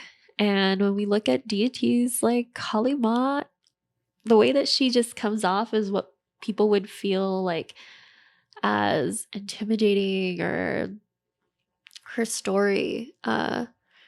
She just shows up unapologetic. And I think to even try to limit the feminine or the masculine to something so like particular dilutes exactly what it is, or that perhaps we only know or are only seeing a drop of its entire ocean, when more so it's the experience of it. Right. And that we're not meant to really know things exactly. Yeah. I love that so much. We're not meant to know things exactly, Uh-huh. because we really have this tendency to like want to know everything. Like, what does Yeah. this mean? And you'll just chew on an idea to like really understand, like, masculine, feminine. Is it this? Is it that? Almost Uh-huh. like that meme of like it's just like a guy on like a board, and there's all these like math equations on the board, and Yeah. he's like, the square root of calculus 5 is like 7. Right. I feel like we can get stuck in that Uh-huh. meme. Whereas like we're really not meant to know anything in a sense. Like, Socrates himself says, all I know is that I know nothing, right? Uh-huh. And I feel like, as simple as that quote sounds, it really speaks to so much. Like the Yeah. fact that, like, yes, we have these archetypal understandings and they're so incredibly sacred, but like truthfully, like, we don't know anything about what it is to be alive, and that's what makes it so mysterious, right? Right. And just that constant process of like injecting like mystery into the moment, Uh-huh. I think, is what kind of perpetuates us in the dance of life in a way that's like fun, interesting to like, just Just be. be. Yeah. Yeah. Yeah, Just exactly. embrace beingness. Yeah, definitely. So we haven't talked about like your other practices that you Mhm. do, which I really want to understand. Yeah. Um, and one that you mentioned that you do is called Hilo. I actually don't know much about that. Could you share a bit about what Hilo is, how you use it? So Hilot is a healing art of the Philippine Islands. It's like pre-colonial. It's been there for like thousands of years. Um, but it's evolved into different names. Ultimately, it's like very similar. It involves healing the mind, the body, and the spirit. And I want to use the word healing loosely because it's not necessarily, it's just creating the space for the body to heal. Right. Uh, Can we come up with a new word for healing? I don't Do you have anything know. like I feel like I could use something new. I honestly don't know at this moment. Okay. I would have to like marinate on that. All right, let's let that marinate and we'll come back to it in the future. um so yeah, it involves body work. So massage, bentosa, which is fire cupping. We also do our own form of gua sha or like scraping. And there's herbs involved. It's basically just a overall holistic approach to ailments. Um, it bridges a lot of the spirit. So we believe that all disease or ailments begin in the spirit and manifest physically into the body. So it's meant to treat the root of why these things are happening. It's very similar to how Chinese medicine operates in a sense of like uh the outside factors of your life do contribute to something that is impeding on your health. So your emotions, your relationships with people, the relationship that you have with food, everything, it kind of looks into that. And what we do is more so create spaces for the energy to move so that way someone can actually have adequate healing. Or if someone, an example of someone experiencing what we would call a common cold, sometimes we believe that if someone is really attuned to astral travel, but they're not necessarily conscious that they're doing that in their sleep, sometimes when our spirit is so disconnected or so far from the body, we get sick. So sometimes in our sessions, we channel where that energy signature is of their spirit and we reconnect them again and ground back into the body. Oops. Wow. And it also just helps with that. And I've only ever done Hilot growing up to my family when they were sick. I'm noticing that a lot of people are becoming more interested in Hilot as far as like my community. And, but I notice that sometimes they don't offer it to people who are sick, or I just feel like it defeats the whole purpose. And I think Hilot in itself is kind of a metaphor of how we've also looked at Filipinos. Like, we're well known in the medical field of Right. like being nurses and stuff, but there's a reason why. And I think that it also allows Filipinos to reconnect with their roots and see the greater picture of the medicine that we offer and not to remember that because these are things that our ancestors have used for so many years, and we've deemed these to be alternative medicines when Western medicine is the alternative medicine. Right. So Mic drop. right. But yeah, that's what Hilo is in that sense. Wow. So it's almost like, so if I'm understanding correctly, it's like a collection of practices as Mhm. opposed to like one particular thing that's done. Yeah, so it's not like sometimes a person might not need like a massage in one area. Like it's not something where you're going for like this, like even massage now, it's always for relaxation. And I feel like that just dilutes what massage is really for. Like I Mhm. feel like everybody needs a massage. Like it's so important to take care of your body. So important. And I wish I did more massages. I'm so sad about that. but yeah, I lost my train of thought, honestly. Yeah. Well, yeah, we were talking about Hilo and just how it's like the collection of practices. Oh yeah. Yeah. Yeah, one person might not need a massage. Like sometimes they need prayer, or they need energy work, and energy work looks like a number of things. So sometimes they might need more of like an herbal steam to open up their airway. Sometimes we connect with the ancestors through meditation. We do breathing techniques. We might do like light percussion on some parts of the body. It just kind of depends on what I'm channeling intuitively that they need in that moment to help ease whatever it is that they're going through. Wow.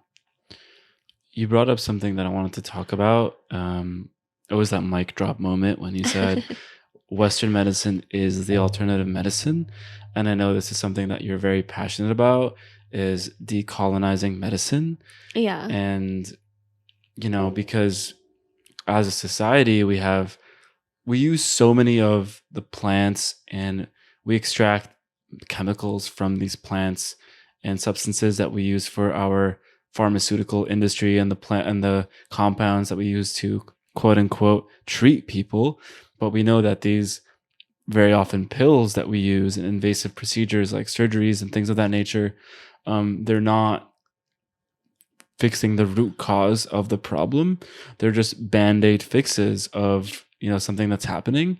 And it's like, it's an analogy that's very commonly used, is like if you have a boat, like a little raft, and Yeah. there's a hole in the bottom of the raft, and then water is like creeping into your boat from that hole. Yeah. What an analogy that's used is like in Western medicine, what you do is like you grab a bucket and you start tossing water out the boat Uh-huh. as if that's supposed to like fix the problem, when there's this hole in the middle of your boat that needs to Right. be patched up, right? Yeah. And so you have these holistic practices that come in, and they're very based on root cause, and using the healing power of nature to solve problems.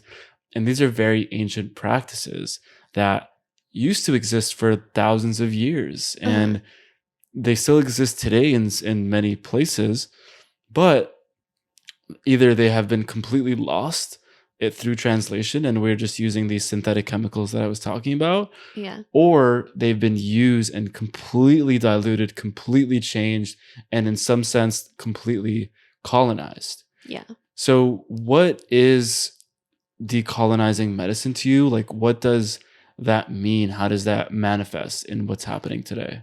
So when I think of decolonization in general, Hmm.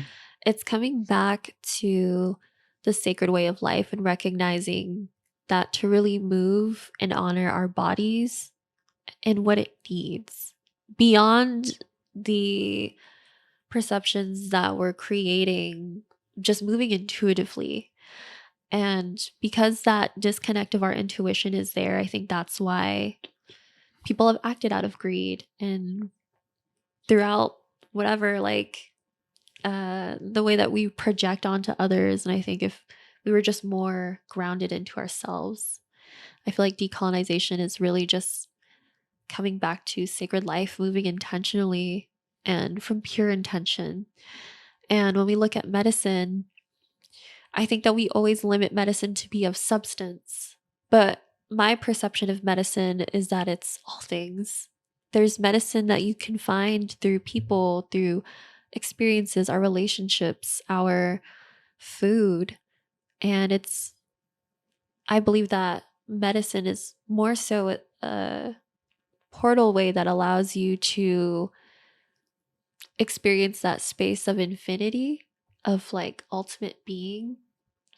Because when you're in that state, it's like you're not feeling pain, you're not having the awareness of like everything that's happening, but because you're so immersed in the being of the eternal luminous space and the luminous body, like the light body. The present moment. Yeah, it that's basically like what medicine allows, what real medicine I think allows for that. And that's where healing takes place.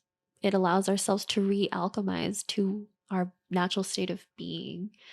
And so when it comes to decolonizing medicine, I think it's getting out of this idea that we limit medicine to be something in particular when it's our experience of what the medicine path really is. And not every medicine is meant to be digestible. It's kind of like when you're around someone who is unkind to you and you're like, well, how can this be medicine? But that person provided you the opportunity to recognize compassion And again, tough medicine. When you experience a heartbreak, it's like your heart shatters and it's completely open and you're in grief and the medicine of grief. There's gratitude in that. And so really decolonizing medicine to me is that art, I guess. Of seeing the art of seeing those things that are not commonly perceived as medicines in their own right, with Mhm. their own energetic signature. Right. And yeah, like it's almost like you mentioned grief, like going through the process of grief Uh-huh. makes you a wiser, more complete being. Like you come out of that going like, man, I learned so much, Yeah. right? And it's not even like learning in the sense of like going to school and like your teacher writing something on the board and you Right. taking notes. It's like a learning that almost doesn't have a language to it. It's like intrinsic. It's intrinsic into our Yeah. body. Like our body just knows what to do if you sit there with that emotion and understand like I'm gonna be okay, you know? Yeah, I think grief especially was one of the most like toughest lessons. Uh because to really like embody it. And I've always wondered, like, what is it like for someone to experience my love? Because like when I like when I love people, I pour so much, like all of myself into a person. And grief taught me, like, grief was that reflection of what my love really looks like. And the tears that I had and the way that my heart broke open, it was just me experiencing my love in presence. And that in itself really like shifted everything, and it shifted my way of viewing life and everything because it just allowed me to come back to gratitude at the end of the day. Yeah. Gratitude, one of the most Yeah. powerful medicines for sure. Um, I got a huge wave of gratitude, which taught me, in a sense, what gratitude was Uh-huh. when I did ayahuasca about 2.5 years ago, Mhm. where I was going into my first ever experience. And I was basically like, I'm ready. Like, show me whatever I need to be shown to me. Like, Uh-huh. if it's some dark ass fucking demons, like, I'm ready to go there. And then I went into my first experience, and it was Mhm. nothing like that. It was the most grateful I've ever felt. And Uh-huh. that emotion, I feel like, I don't strive to go back there, but it almost taught me how the potential of gratitude. And I was literally, just to like kind of paint a picture, like I was sitting on my mat and I was just like, okay, thank you, mom. Thank you, dad. Thank you, Uh-huh. family. Thank you to every single ant that I've ever seen. Mhm. Thank you to like the insects. Thank you to that like fly, that the mosquito that's like outside, like that's just trying to sting me right now. Uh-huh. Thank you to the tree. Like I was just thanking everything from the tiniest, minute things to the grandest things, right? Yeah. And I think that's like a frequency, right? Because everything is frequency, and the frequency that you adopt is really what can heal you, what can transform you. Right. And it's just a matter of like, how can I tap into that in this moment? Exactly. And sometimes, grief is there, sometimes anger is there. And how can I even be grateful in those moments? Like, It takes strength. it takes strength. Yeah. And it takes a lot of softness, and Yeah. it's challenging. But I think that if we do go there, I think that we can really really heal, and we can really really come back to that true healing nature that we are, and that true incredibly vital being, like a being of pure vitality, and that maybe we have lost in today's Mhm. society. And but I wanted to kind of go back to the decolonizing medicine part, Right.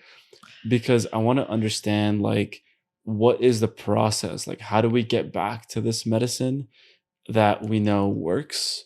Holistic medicine, Right. functional medicine, traditional ancient medicine, Yeah. and how do we go away from this like allopathic, cookie cutter model for every single person kind of medicine that is I clearly think not it working. comes down to coming back to your roots, which is the ancestral path, and not in a sense where you have to like know your ancestors' traumas and all that stuff. Like it's good to know what our at least our like our blood lineages and our cultures, like what they've experienced, like but recognize that that's not our karma and like that's not like what we were meant to be, in this life. But I think that when we really reconnect with ourself and ultimately coming home to the self to recognize what you really value shifts decolonization.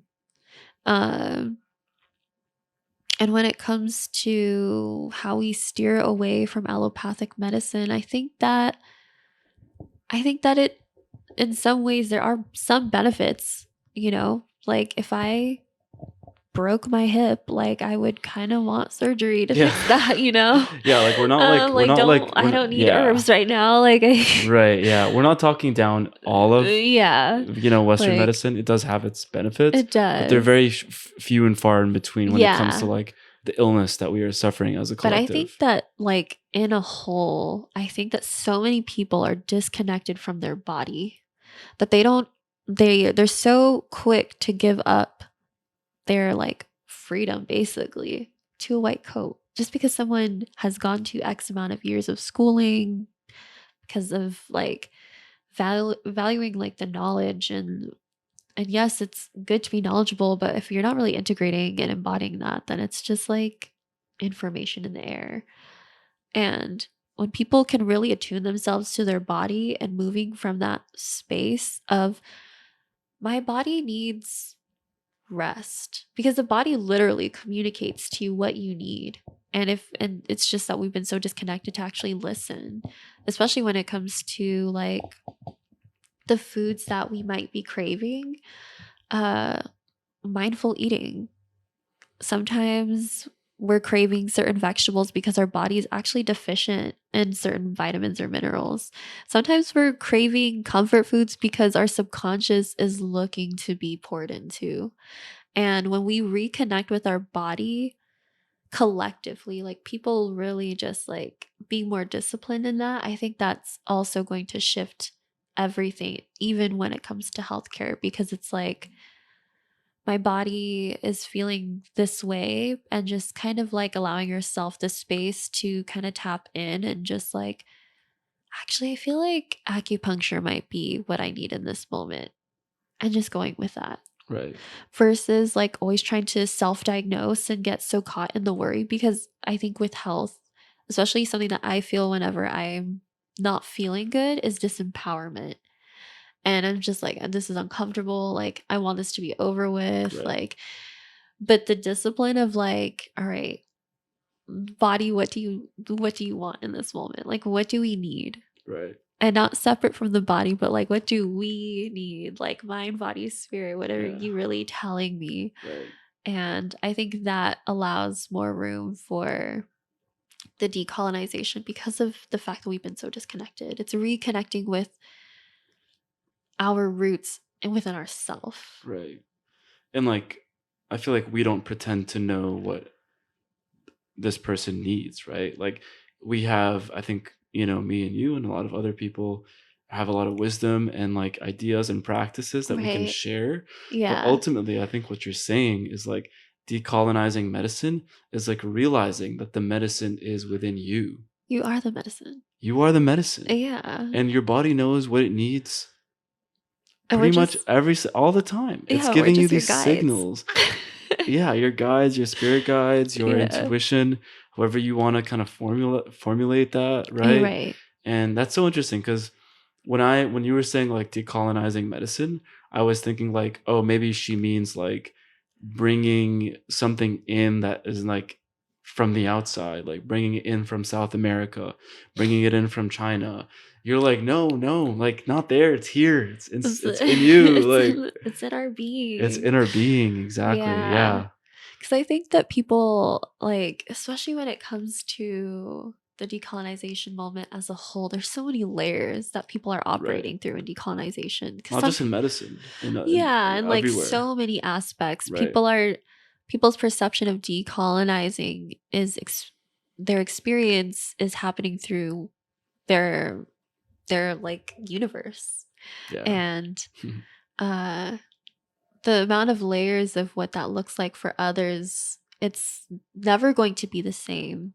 But I think where we can share kind of like the common is when it comes back down to like, what do we really want as a society?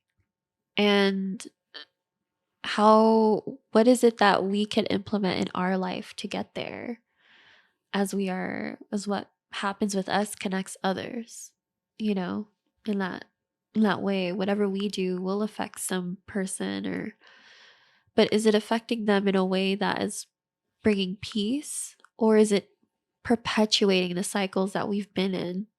And that's where showing up authentically and embracing our individuality is important. Yep. Yep. Huge point you just brought up. Carl Gustav Jung, he's Uh-huh. a Austrian psychologist. Yeah. Are you familiar with him? Yeah. Okay, A little bit. yeah, I've really been diving deep into this guy. He's a Western psychologist or scientifically trained by nature, Uh-huh. but by the end of his career, he was basically writing books about God and how it's like fuck all that shit, bro. You are God. Like so, it's funny to see his turnaround. But he has this concept, or it's a concept, but it's this thing called individuation, Yeah. and it's like the process of a individual becoming his or her unique self in the world. Yeah. And because of the things that you talked about, where it's like people can get so lost in other people's needs and other people's ideas of what they think that this person should be, Yeah. they never go through that process of unique creation of their own authentic self and how it expresses themselves, which Mhm. is so beautiful. Like, if you think about it, like everyone has such a diverse way of expressing themselves. It's so Yeah. unique, it's so infinite. And I think that, this process of individuation can be somehow missed, even though it's right under our noses. Yeah. And I can speak to my, like, how I kind of didn't go through this, where because of my understanding of God and consciousness, and like I am consciousness and I Uh, am everything, I almost lost track of like, who do I want to be in the world? Like, right. what kind of archetypal story do I want to create through my existence? What kind of archetypes do I want to bring? Like, maybe I want to bring the warrior archetype. Maybe I want to bring the wise old sage archetype, Mm. divine feminine archetype. Like, and these may seem like esoteric concepts, but really all I'm trying to say is like, what kind of being do you want to be? Like, what kind of story do you want to write? And I think that this process of individuation is Mm. so important, with the knowledge that it is a story of consciousness, Yeah. ultimately, fundamentally. Yeah. I think that people have to learn how to feel safe and empowered with embodying their truth, because they don't realize how potent that is. That's why there's so much like separatism, or like you have to box yourself with a certain kind of group. And it's because there's so much power in an individual, especially when you recognize your power as a whole and you're just like, oh, I am this person, and like I have this ability. And just imagine a group of people feeling that way and recognizing that individuality. That's a potent form of medicine, especially when you are able to share that reflection with others and empower others to do the same. Right. That shifts the entire like collective. And I don't think people realize that. We're so distracted and we want to like be amongst different, like an example is like when people are in this I have no shade in this. Like, this just isn't my medicine. But when people ask me about like my pronouns and stuff like that, I'm just like, I'm whatever you want to call me at this point. I'm like, it's not my medicine. And I think Right. that like people get so caught and we have to conform to different belief systems or different things. And we're it's a disservice to ourselves when we don't recognize and acknowledge that it doesn't resonate with our spirit. And that's okay. And like recognizing what doesn't or recognizing what isn't in alignment with our spirit and being able to coexist around other people, even if we don't agree. Like, I think that is something that needs more awareness of, because I think people always want people to be seen, but it's just like that projection of like wanting to be seen or wanting to be understood. And I Yeah. noticed that a lot with like the younger generations. Like that's kind of like the collective shift that they're all kind of undergoing right now. Right. But yeah, and the ones that do have this awareness, how do we advocate and show up with integrity and guide others to discovering their own truth? Because even when I look at like healing modalities, there's so many workshops and there's so many courses of like learning specifically, but not everybody's medicine is the same. And our relationship with medicine is always going to be different. It's never going to be like exactly by the book. And medicine evolves. And something that I really appreciated was there was a point where I was in this Oriental medicine class, Oriental Chinese medicine, and my instructor was uh, like, don't worry about like certifications and licensures and all that stuff. And he's like, you could read all you want about Chinese medicine, but Chinese medicine is a medicine that you grow with. And that was just something that I really took into like an existential level of just like, right, like everything is a medicine that we grow with, and not to kind of be so stuck in something so like finite, and like immersing ourselves into something that recognizing that everything is ever changing Mm-hmm. in life. Mm-hmm. Except ourself, our like consciousness. It's the Yeah. unchanging part, and we're always changing. Everything is changing, Yeah. and like having that grounding principle and like watching life change amongst us and like constantly adapting while recognizing Yeah. like The awareness is there. the awareness is always there. Yeah. Exactly. Yeah. But our surroundings are different. Yeah. Or changing or adapting Yeah. in that way. All right. I want to talk about plants. Okay. Because I've been, I see you doing all these, making all these amazing tea blends. Mhm. We're actually drinking one right now. If you guys can see the cup we have right here. Cheers. Cheers. Take a sip of that. So, what are we drinking right now? So this is calendula, chamomile, raspberry leaf, ginger, and lemon balm. It was more so with the intention of the solar plexus and Yeah. digestive health. Uh-huh. Even though like it has so many other benefits to For it. sure. But yeah, that was kind of more so of like the intention or what I feel intuitively was needed. Uh-huh. And so how do you go about like making your own blend? Like, do you check in on what you need and maybe the chakra that you need more attending to, and you ingest or consume or work with plants based on that? Sometimes it's not something that I am like constantly like asking myself. Sometimes I just hear a voice and they're like, this person needs this, or like, you need this. And I'm just like, okay. And it's never steered me wrong. So like maybe it's just like my higher self. I don't know if you watch like Avatar, The Last Airbender, but like my avatar state just like activating for a second, where like actually this is what you need, or this person needs. And that's just kind of like the dialogue in my mind. And so I'll just like naturally just get up and like do as I'm told. And the same with my healing modality too, like when it comes to certain herbs. So like an example, I had a client come in who had psoriatic arthritis, and a lot of times majority of my clients in general are usually dealing with like upper respiratory infections or just like upper respiratory ailments.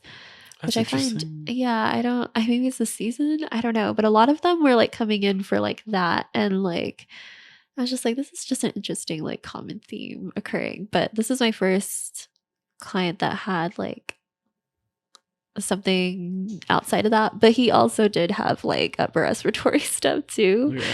And so I was meditating, and what my great grandfather, who I only knew when I was literally a baby, I never got to actually like talk to him physically, but in my meditation prior to that session, he told me what herbs to mix with water and do like a foot soak to help pull out the toxins through his feet.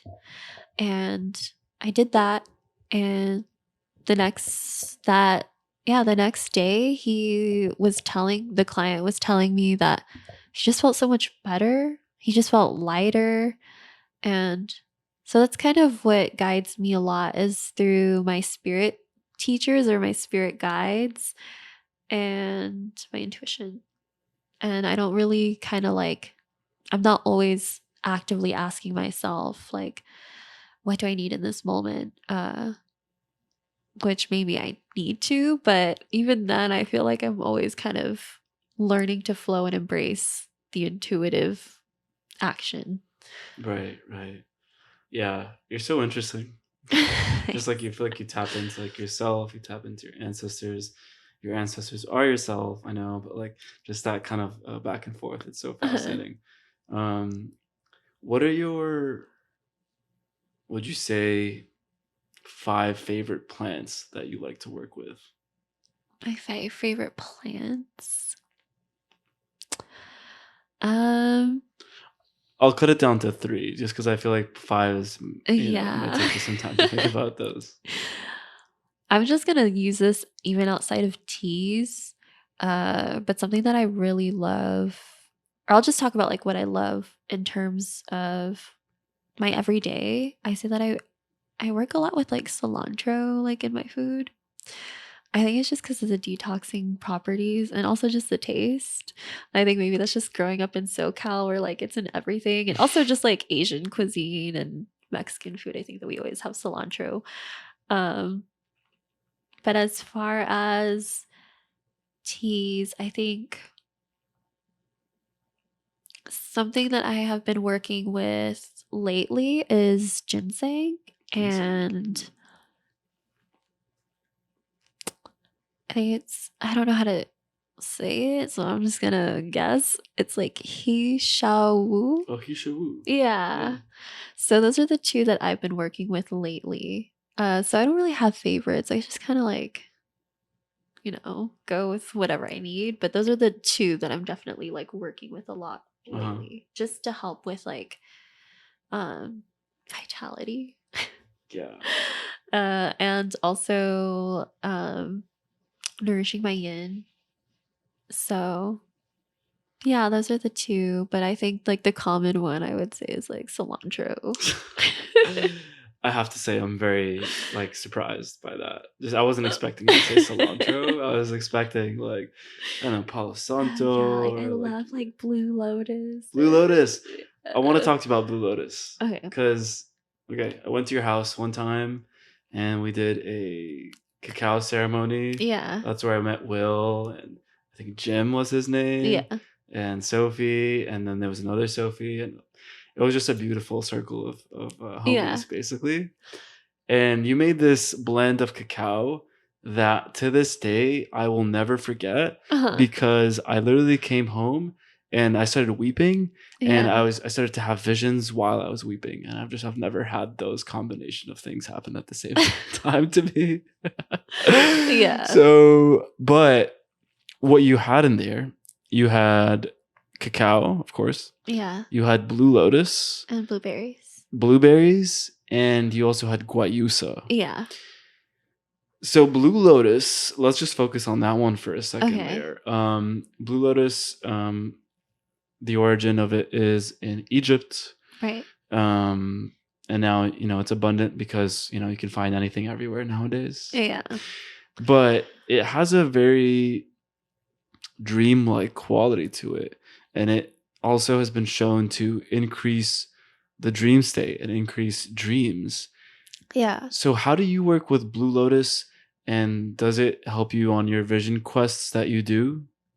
I actually Blue Lotus isn't something that I always work with, honestly. Hmm. Like I have it. It just whenever I feel called to work with it, it's even now when I think of any medicine, because I think what is also important to remember when it comes to medicine is that all of those frequencies exist within the body. Mhm. It's just allowing our body to come to a state to receive and activate that frequency. Okay.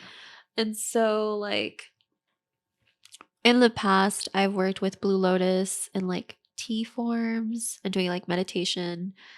Uh, Several weeks ago, I did work with Blue Lotus in a bath, but like I made a tea and I was in a bath to clarify.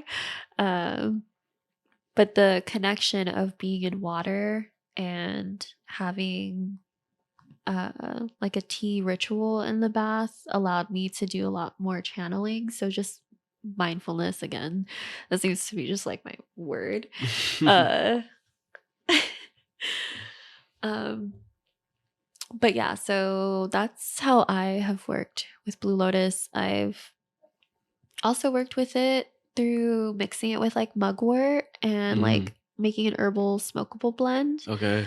Uh Another dream enhancing herb. yeah, and even that one has like its own effects to it, but I try to stay away from like inhaling smoke so much or like smoking in that way just cuz like my lungs. Uh but yeah, those are like the only ways that I've really built that relationship. I don't really work with it so much. It's usually just when the spirit calls to me. I see. Have you had any experiences with psychedelics? Yes, mushrooms and LSD. Nice. Yeah, I think like the first entheogenic medicine was LSD and literally like found me. My brother was just like, "Do you want to do this?" And it's like 9 o'clock at night. And I've only ever, at that point, I only ever knew LSD from a standpoint of like what the mass would say about LSD, like, oh, it like makes you trip out and like all that stuff. So that was in the back of my mind. But even prior to even like taking it, I just remember being in the car ride home and having this like intense like vision of like I am here. Like it was like a line of like A, B, and C. And like I don't know how to explain if it meant like past, present, future, like however you want to like go about that. But I remember seeing that in my mind clearly. And both ends of that line just like coming together to me at that single point. And I just remember having that vision. I was like, what does this even mean? And by the time we got home and like we worked with LSD, I understood what it meant. And I was just like, oh, time is not real. It's not linear. It's just in this sphere, like it operates in a sphere, like everything is happening all at once and everything is interconnected. And that was kind of like the moment where I understood what my abilities were because I don't know where my brother was having this like venting session, but when I was looking at him, his aura to me was shifting and I could see different parts of his energy centers that were like out of balance. So in a way it was helping me to like understand my gifts in a much deeper sense. Wow. And I remember him speaking and I saw like the energy of his throat, kind of like when there's oil on a hot road and it has like the little waves. So I remember looking at my brother talking and I could see like that same like visual like here. And I was just like, oh, he has throat blockages here. But like what would come out was just like, I felt like I was a Jedi and I was just kind of asking him questions that would lead him to the answer. And that's just how it was the entire trip. And I was just like, oh, like this is who I am. And Wow. that was just my first experience with LSD. And I did a lot of like healing through myself with LSD and then working with mushrooms came on a little bit later.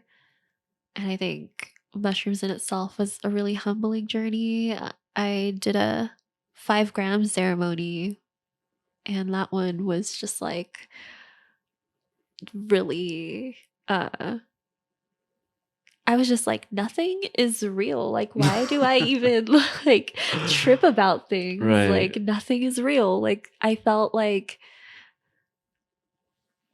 a part of me had to really readjust to the frequency, like after the fact of like what I had just realized in that trip. And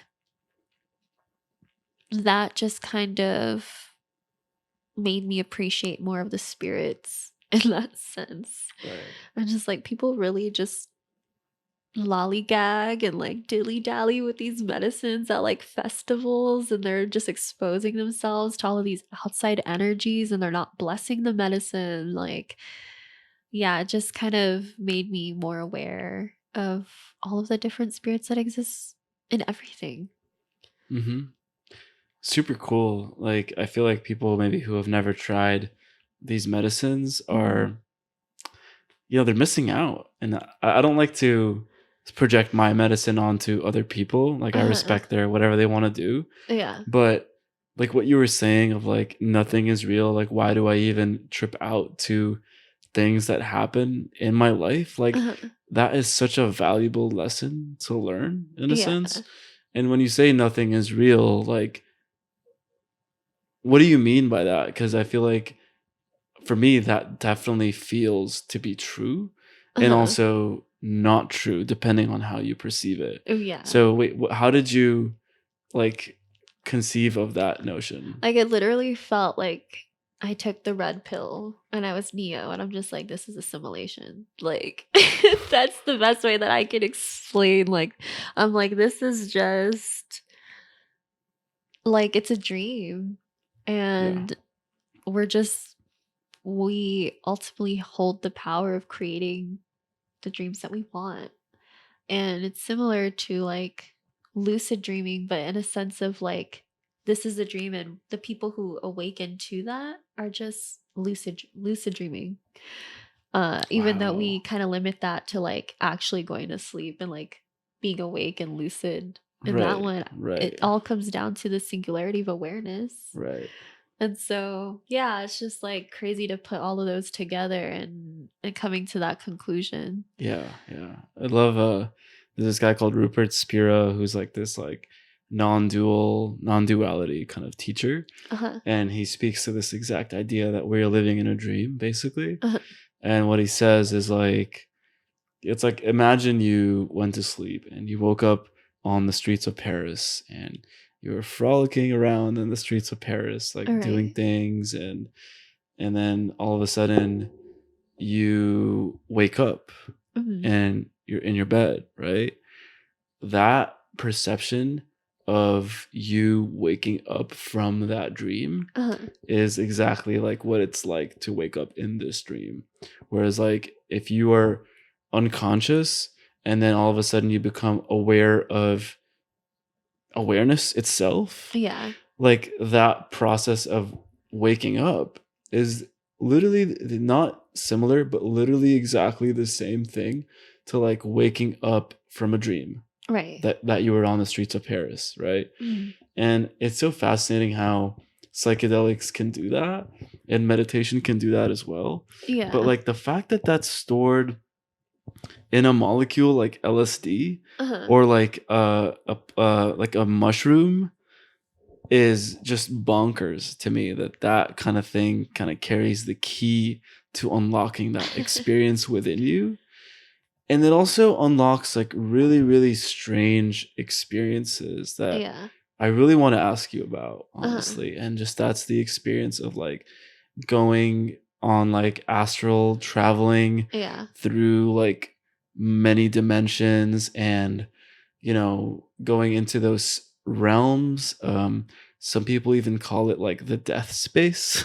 Mhm. I don't know if you would use those terms, but what is going on when you What is going on? what the fuck is going on right Right. now?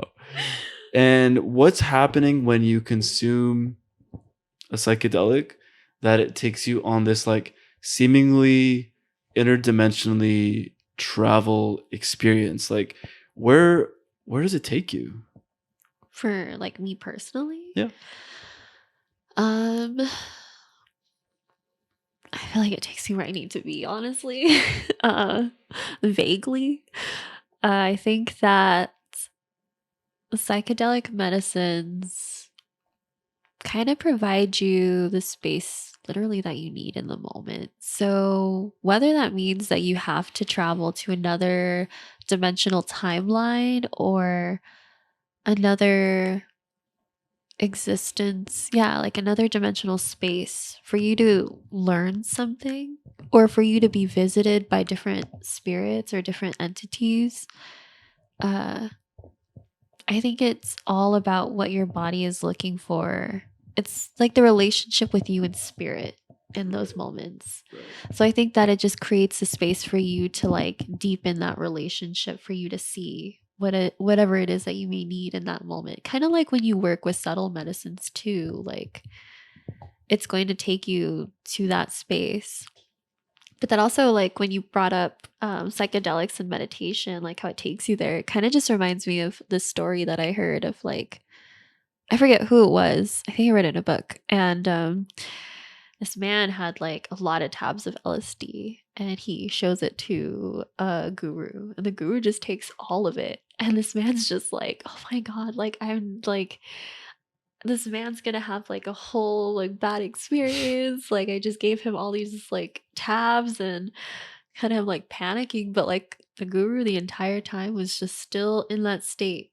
That's it's always there. And so yeah, I don't know if that answers the question, but What I was kind of getting at was like just interdimensional travel, uh because this goes full circle moment to like the beginning of the podcast yeah. when you asked me if I believe in the multiverse Yeah. and different dimensions.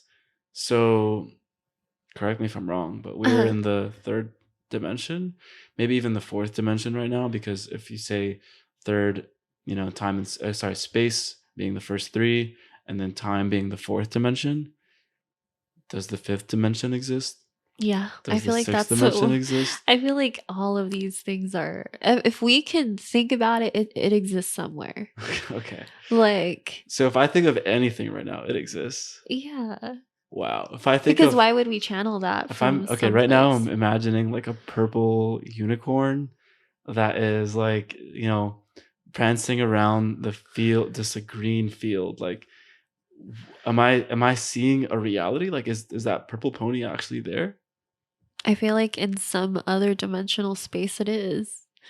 And I think that's like if we're talking about how entheogenic medicine can allow your soul to bridge to those Uh parts, huh. if that's the question. Yeah. Um, And like, what are those parts? I feel like so many different realms operate in different frequencies. And that's alignment. Like when we're aligned with something, it's because of the frequency matching, and that's where the alignment is happening. And so these other spaces operate in different frequencies and different, what we would say, dimensional planes of existence, and even multiple different realms on top of that, like in the grand scheme of everything. But when we're working with these medicines and we are attuning ourselves to that frequency, I think that's a frequency that we're activating. So that allows us to travel to a certain dimensional space. And again, I think that we align there even through our spirit because there's something that our spirit needs to learn or needs to remember. The same way as when we tune into, I don't even really like to use the word past lives. I just think that because that kind of uh goes with like time being linear, whereas I feel like these are just other timelines that are happening or like are bleeding through. But like when we look at it in that sense of other parts of our life that we tap into, like, oh yeah, I was this person in this life, and uh there's a reason why that energy matched in the first place for you to remember that. And yeah, it just comes back down to like the frequencies that we are activating because our energy is so expansive on medicine that our soul is just like, actually, we need to remember this. And we're in that space of infinity. So, like, gather as much information as possible. And yeah. So these other dimensions exist and we tap into them, and Yeah. they're almost like an alternate version of ourselves, that something that we need to learn or remember. And so are the other beings like, do the ancestors live in these dimensions? I think And I believe so, yeah. yeah. And do the ancestors basically reach their fingernails into this dimension, or reach their fingertips into this one to like maybe like pull us, like be like they're trying to communicate with us here, but they Uh-huh. can't like knock on your door and be like, "Hi, I'm your ancestor. I have a Uh-huh. message to give you. Here you go." It's more so like they're giving us symbols or signs to like listen to what I'm trying to tell you. Yeah. And then when you take a substance like an entheogen or like a psychedelic, you start to break down the boundaries. So it's like maybe before you could only see their fingertips, but now you see their arm, Yeah. and you're seeing more of who they are and what they are. And it's just it's really really mysterious to me, because I feel like there's an unconscious, I mean, there's our unconscious selves, and Yeah. that's where everything lives, right? That's where the ancestors, maybe even like dead spirits, like all these types of things. And I'm just so curious to like know about like what's actually going on there. And also, as like a side question, which isn't really like a side question, it's more of a main question, is that where we go when we die? Hmm. I feel like it's interesting how we think about like the death process in itself, because I think that a lot of people fear that. And so I think the idea of like trying to figure out where we land is like the like our kind of like security of like, okay, we know this is gonna, it's kind of like when we're doing rape, right? Like we know the outcome is uncomfortable, Hmm. and like the destination, I think we get lost in. But I think that it really depends on what your soul, your higher self, and your soul ultimately just wants in the end. So it isn't to say that it is one space. Maybe perhaps it's more, but that's also just from my own perception of that. So it really just kind of depends on what you feel. Cause like I know in certain religions, they believe that like there's different realms, like there's like an animal realm, and like some religions even believe that the last thing you think about is like your next incarnation or like your next. So, yeah, I think that it really just depends on what your soul wants to take you after you're ideally. I don't want to be back on Earth. I want to be back in my other galactic, like other galaxies, you know? Yeah, like where are you trying to go when you die? Or where does your soul I want feel to go? like I would want to definitely live in peace. Like if I could just like live in a like I'll be someone's spirit guide for sure. Like I don't mind being the ancestor where like people pray to and I just show up in ceremony and like have a conversation with that person. But as far as incarnating like Earth, it's a no. Like it's been real. Yeah. um, yeah. Yeah, I'm like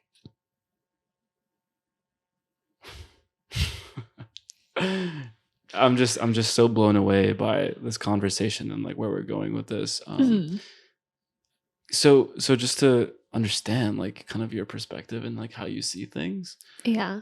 is like when you talk about like an ancestor, let's say, who is in those realms that we can say is in a higher dimension, Yeah. perhaps, that is able to communicate with this dimension, are they completely submerged in infinite peace?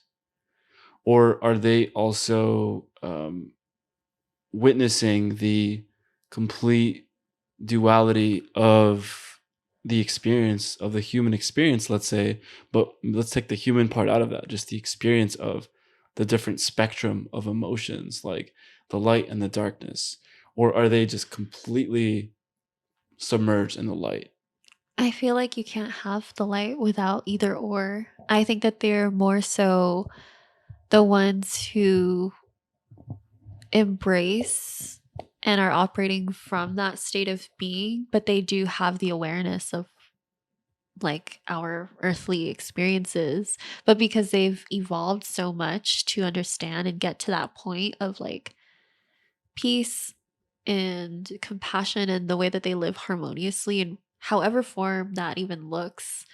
Because we would think that our ancestors are like limited to humans, but even like when we look at invocations, or especially in the invocation of the four directions, it even talks about how they would show gratitude to the ancestors of the stars, of the cosmos, and like even that in itself, the fact that that has always been there for like thousands of years, that we've always known about other dimensional beings and honoring them and finding gratitude in that really shows a lot in terms of like how we choose to maneuver in our life. And the same when it comes to their state of being is from that space, and but they're also a reflection of us because that space exists within the body, and again it's how we show up.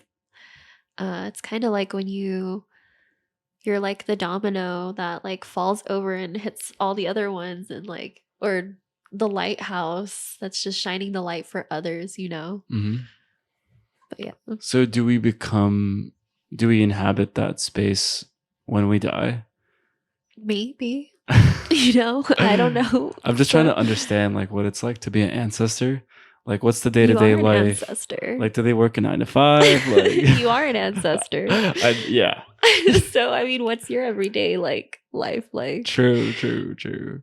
Yeah. I think when we remember that we are not separate of them and that we are fully embodied in that, Hmm. that's the experience of the ancestor. Right. And again, like you said, like embodying authenticity and truth, that is the way of the ancestors. That's how they've always lived. That's why they were able to travel and like change medicines, and why things, we take away like colonization, but like some of them who are literally just like wanting to explore, like wayfinders of Austronesia, going from different islands and like exchanging whatever it was. They learned a lot from each other. And it's the same now, and we embrace that too. I see. And these aren't just people. These are plants. These are rocks. These are. I Yeah. find it so crazy that like a rock can be my ancestor. You know. Right. It's kind of like this analogy of like the paper is the sun, is the cloud, is the flower, because of all of the components that were needed to create this piece of paper. Yeah. Wow. We're literally the combination of like so many things, Mhm. and we are also literally made of stardust, Yeah. which is such a freaking amazing thing to to acknowledge. Yeah. And yeah, it's just I'm always like I don't know. I really want to know what happens like what because when I the reason why I'm so curious about this is because when I do psychedelics, Mm. I'm shown this truth of like, oh my God, I'm like one with everything. And of course, it's something that can be seen in many contexts, right? But Mhm. just focusing on the psychedelics for a second, and I'm like, it feels like a death. Like it feels like my soul is like, or not, my ego is dying, which is kind of a weird thing to say. Mm. And like this death process brings me closer to the truth. Mm. And I feel like the physical death of the human body is also one of these deaths that will bring me closer to a certain truth. But Mm. I don't know what that truth is. And to be honest with you, it kind of bugs me. I wonder Not in a maybe bad way. I'm like, ah, but like I'm just like, I guess I'm just like insanely curious. maybe it's because it's a perceivable truth. And maybe that's not what the truth is. Because you're like perceiving that there is something, but what if you just take away that perception? And what is there? Nothing. And maybe we're just a nothingness and something all at the same time. Yeah, man. I really want to know. You don't have the answers for me? No. Okay. You have the answers. Yes. That's the right thing. I do. I believe it. I guess we'll just have to find out. I don't Right. know. I hope that I'm able to talk to you after I pass and be like, listen, or after you pass and be like, we're here, we're in the same Again, dimension. having this podcast. Yeah, we'll do it in like the astral in realms. clouds. Yeah, I would love to re-record this podcast in the clouds. That would be Right. like super, super nice. With God. With God. With yeah. all the gods. With all the gods. My God. Yeah, wow, that's so cool. Well, anyway, I think that we covered Yeah. a lot of ground, and I just want to say, like, I'm so grateful for your expression, just your beingness and everything that you bring to the table. Thank you. Again, you open me up to a world that is just so fascinating to me. And I feel like such a beginner in that, but like at the same time, I feel like I come closer to the spirit when I talk to you, and which basically means like I come closer to myself in a way. Like you bring me closer to that part of myself that is so outside of what I do on the day-to-day basis. And I'm sure the person listening to this also resonates with that. So again, I'm so thankful for you. Yeah, thank you for having me. I think that we're all just reflections of each other, and like this is why community is so important, to have these reminders through each other that it's there. Like we're all having our own experiences, yes, but there is always something shared. Yeah. Wow, truly a mind-blowing freaking episode. Thank you so much. Yeah, thank you. And I just want to link the homies to your business page, whatever. Where can they find you? So you can find my website at thebabaylan.org or Instagram, the Babaylan, but you're going to have to like link it because like the spelling. Yeah. They're like Babylon, like Babylon, no, Babylon, right? Babylon. No, Babylon. But Babaylan is how to say it. So, yeah. But I'll link all of that in the description of this video so that they can find you and truly experience the wisdom that you have to offer. Thank you. Yeah. All right. Thank you so much. Thank you all for tuning in, and we'll see you on the next one. Peace out.